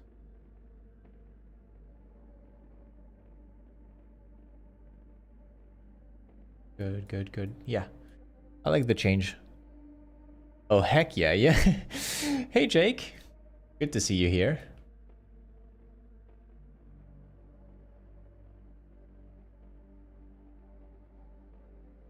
Guys, this is Jake from the White House on the Hill channel. You're literally looking at him right now, and he's in the chat.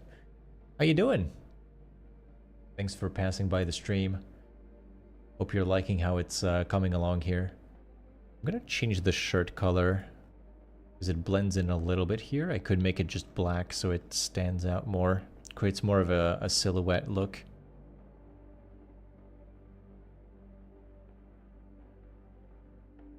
In this case, just go in with a black brush and just color this in.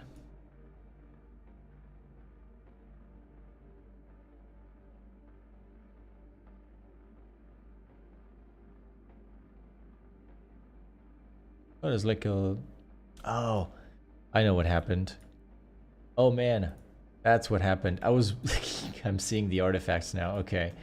All of the layers did not move along with what I was doing. So slide that back and... Whoa, that looks a little creepy when you just... There you go. Okay, all the optimization layers, whitening the teeth, making the eyes a little brighter, etc. Those were out of place. That is fixed now.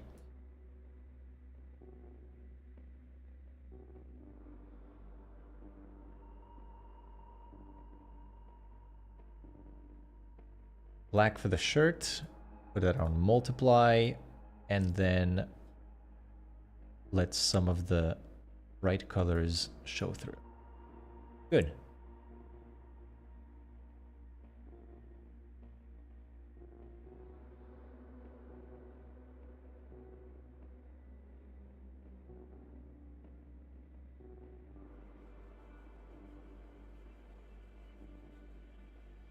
Yeah. So India wasn't really banning TikTok because it was TikTok. It was banning TikTok because it's one of multiple Chinese apps, basically. The US is doing it for the same reason, I believe, because they have concerns over how China's using the data or something. Europe is thinking about banning TikTok because it's TikTok, I'm pretty sure. Just because of the sort of predatory nature of the app. I mean, we're getting somewhere here. I'm trying to think of some optimizations to do now. But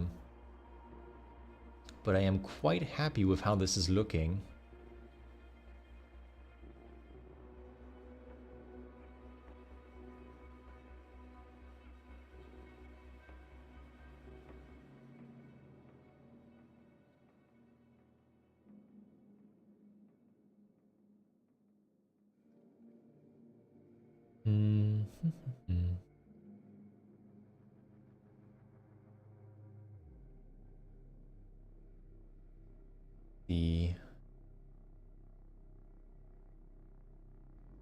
I think I'm happy with the changes I did to the birds overall. So if you look, it's just 4 layers, right? They used to look like this, and then I put 4 layers to make them less green and add some highlights and shadows around them to kind of create these strong silhouettes for all of them.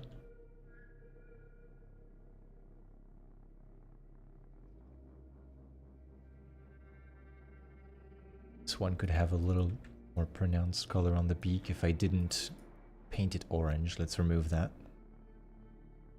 Make the beak stand out a bit more again.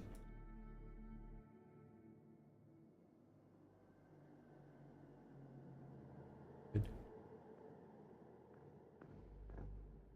Yeah, I need to not edit their beaks because they have some nice colors on them. One is no different. This one I didn't even touch. Same here. Same here. Okay.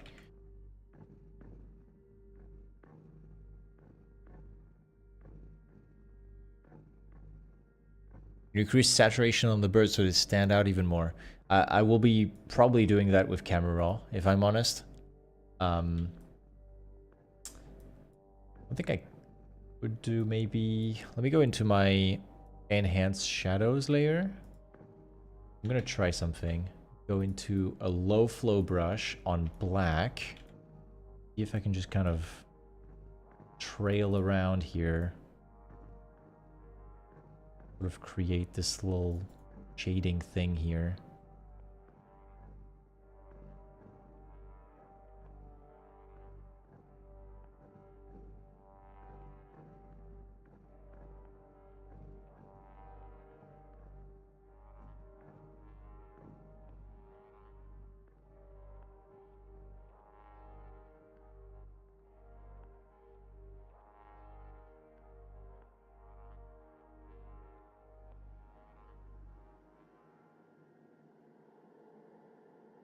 It won't be super realistic. The idea is just to create a little more contrast in some places where it matters.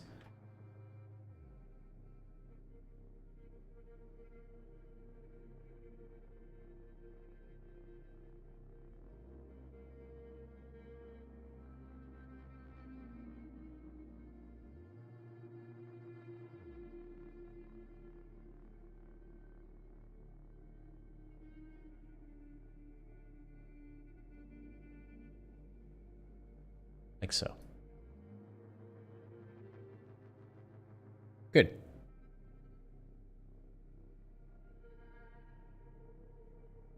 And now, how about I put a hue saturation here and just try a little more yellow and paint out the areas where there's the hand.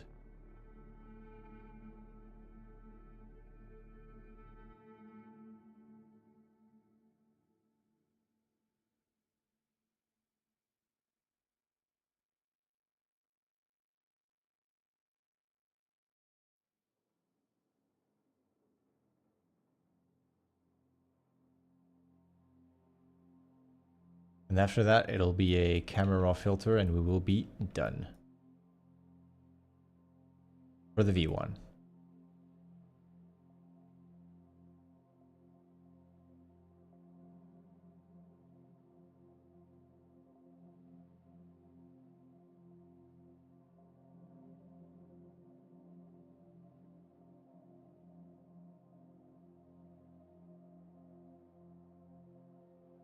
Pretty happy with what we cooked here. I'm removing color from the fingers, which is, like right now it's necessary to remove it, but I will add it back with the final filter. The reason I'm removing the colors is because if I left those vibrant looking oranges and pinks into the fingers, when I add my camera raw filter, it's gonna boost these way more than what should be on the skin tone. That makes sense. I'm trying to keep it a little bit more low-key.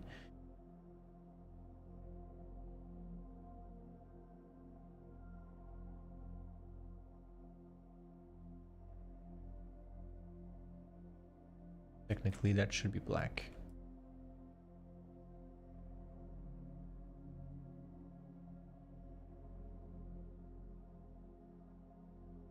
It's kind of completely black, though, is the thing. Let's do this. Yeah. What is a shortcut for smaller brush? Every time I'm doing this thing, so that's me holding Control and Alt at the same time, and then right-click. Control, Alt, right-click will give you this little control here. If you move your mouse to the left, you make the brush smaller. If you move your mouse to the right, you make it larger. If you move your mouse up, you make the hardness go down, meaning you get a softer brush, and then move your mouse down and you make the hardness go back up, meaning you get a sharp edge. And you just taught me that I don't need to hold Control for that. It's only Alt and right click, not just Control Alt. I've done Control Alt for a year now. It's probably not going to go away, but Alt plus right click is right.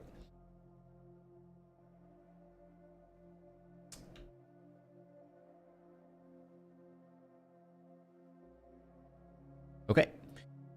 Camera raw filter time. The last step of any thumbnail. I should probably save. That might be a good thing to do. Last step of any thumbnail you make. On hatch tools. Could be good. Oh, my camera's frozen, isn't it?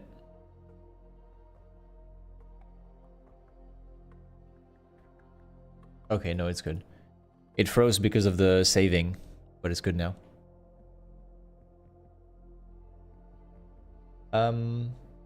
Yeah, so for the last step, when you do a camera raw filter on your thumbnail, which I recommend you do with every thumbnail you work on, it's really good. It saves a lot of thumbnails in the last moment to just like change the colors a little bit, change the mood of the thumbnail a bit.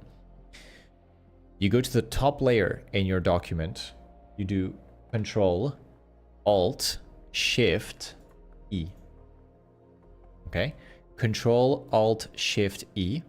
Now what just happened here is I have a new layer, which is a flat image of every other layer that is visible in my document. Okay, this has created a new merged layer with everything in it. I convert that into a smart object for smart filters here, and then go into my camera raw filter. For the camera raw filter, click on this little square in the bottom right. You now have two thumbnails showing. Zoom out, position both of them so you can see them at full size. This is now a before and after view of your thumbnail. So if you, for example, change something on the right side, you can see the change here and how it was before. The idea is to make the thumbnail look better on the right than it was on the left. So in this case, I'm not going to touch the exposure, I think, because it's fine as it is. I'm going to touch the highlights and shadows instead. Highlights are quite heavy, and I kind of want to turn them down a little bit, but that turns down the text as well.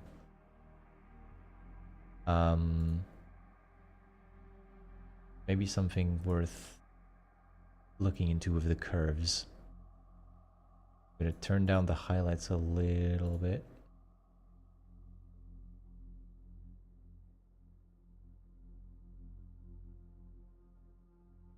There we go.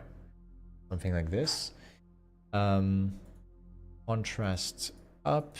Definitely want to affect the colors. So I want more yellow because the birds are yellow. I want to make it more vibrant by quite a lot.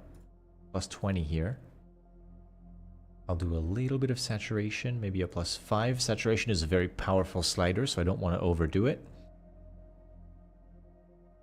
I want to have less texture, but more clarity. Go into detail and sharpen the image. Put a tiny bit of noise reduction to counteract what the sharpening does. You can see here I'm sharpening, so the eye, for example, has a lot more pixelation going into it because of the clarity, but also the sharpening. At thumbnail size, you will not see this, but it does help to get a little bit of crispness to your thumbnail.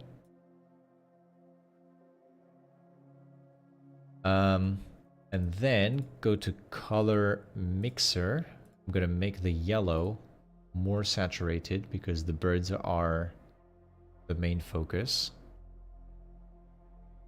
And then go to the pink, which I think is the color that will affect the skin tone. No, it's the red.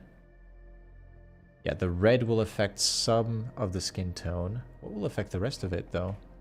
Orange? Okay, the orange affects all of the skin tone here. So I want the skin tone to be slightly darker. Slight. Let's go -2. And slightly more saturated. It's 10. Yeah, so the skin tone is looking a little nicer now because it was very neutral. And now we've got a little more color going on. You can also adjust the reds as well. Put a bit of saturation in the reds. Good. Color grading. This is a very powerful step. I don't touch this usually because it does a lot for your thumbnails to color grade them, but it can be nice to get a sort of mood across if you want. For example, here I can go into blue shadows, but then bring the highlights into the yellows, and it gives the thumbnail a completely different vibe, as you can see.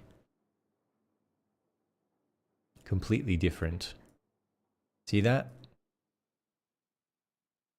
In this case, I'll go with a very soft kind of blue on the shadows. There you go. Something like this looks nice.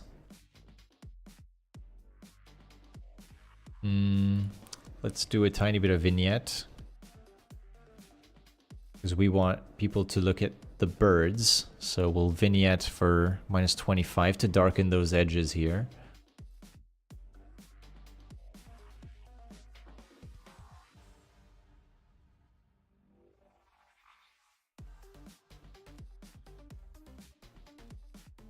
little bit of extra tint into the purples to get rid of that tiny bit of green that could have been left over in some places.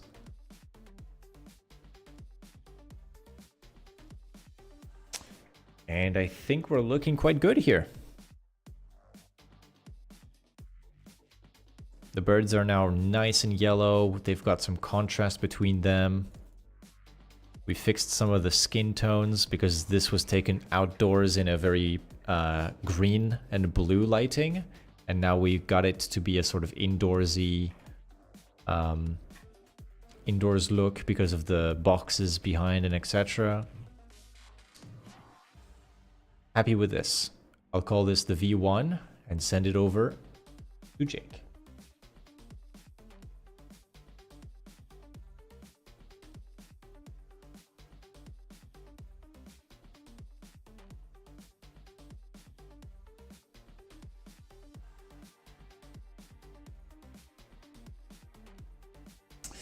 Back in the day, how much time did you spend hours to improve your skills in Photoshop to be on a level you are right now? I know you learn every day, but maybe you had some schedule. No, actually, I don't think I really ever sat down to like learn Photoshop specifically. I had some classes in university where I learned Photoshop. That was useful. It was just like learning a few tools here and there. And it got me some of the basics, but what was important for me was that every time I learned something about Photoshop because of a YouTube video, because of watching another designer, because of anything, right? I tried to use it in my next project so that I really like learn it. Because it's easy to hear about a cool feature or a tool or something and you never try it, or you don't try it for a long time and you forget about it. So I didn't specifically sit down for a few hours and like practice Photoshop, but whenever I would hear about a new feature, like, ooh, this is how you cut hair in Photoshop, here's the feature, here's how you use the refine hair brush, I'm like, okay, next thumbnail, I'm cutting the hair using this technique. I'm going to try and use it. And then you learn. You get better at it. The final step is the export, which is pretty straightforward. You click export as. You go to JPEG here. Because PNG uses transparency. You have no use for transparency in your thumbnail. It will not work on YouTube. Transparency does not work at all. Just go into JPEG, quality 6 is perfectly fine. I keep my size at 100% here, so 1920 by 1080. And just send it, honestly. So here, Amazon Hatch Quails V1. Now, as I say every time, the thumbnail you might see show up on the video in the future might not be exactly this one. This is just a V1 that I've prepared with the stream.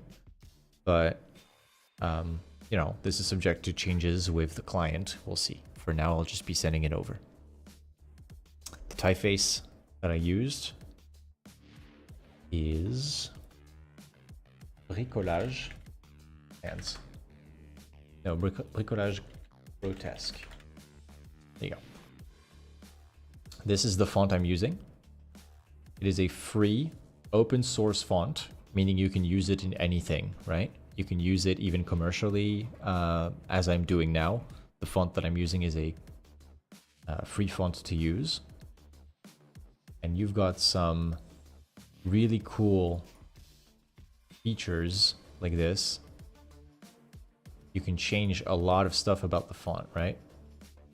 It gives it a lot of personality.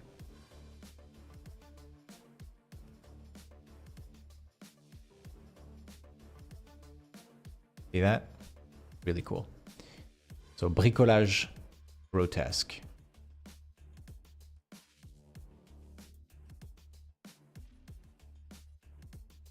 I love good typography, man.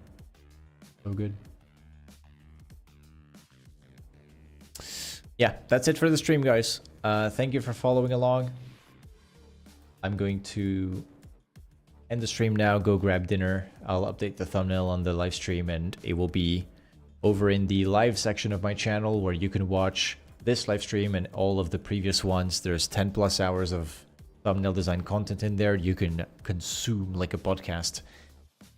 But yeah, appreciate that you were here and asking questions. It's always good to get to chat with you guys. And I will see you in the next stream. Thank you very much. Bye bye.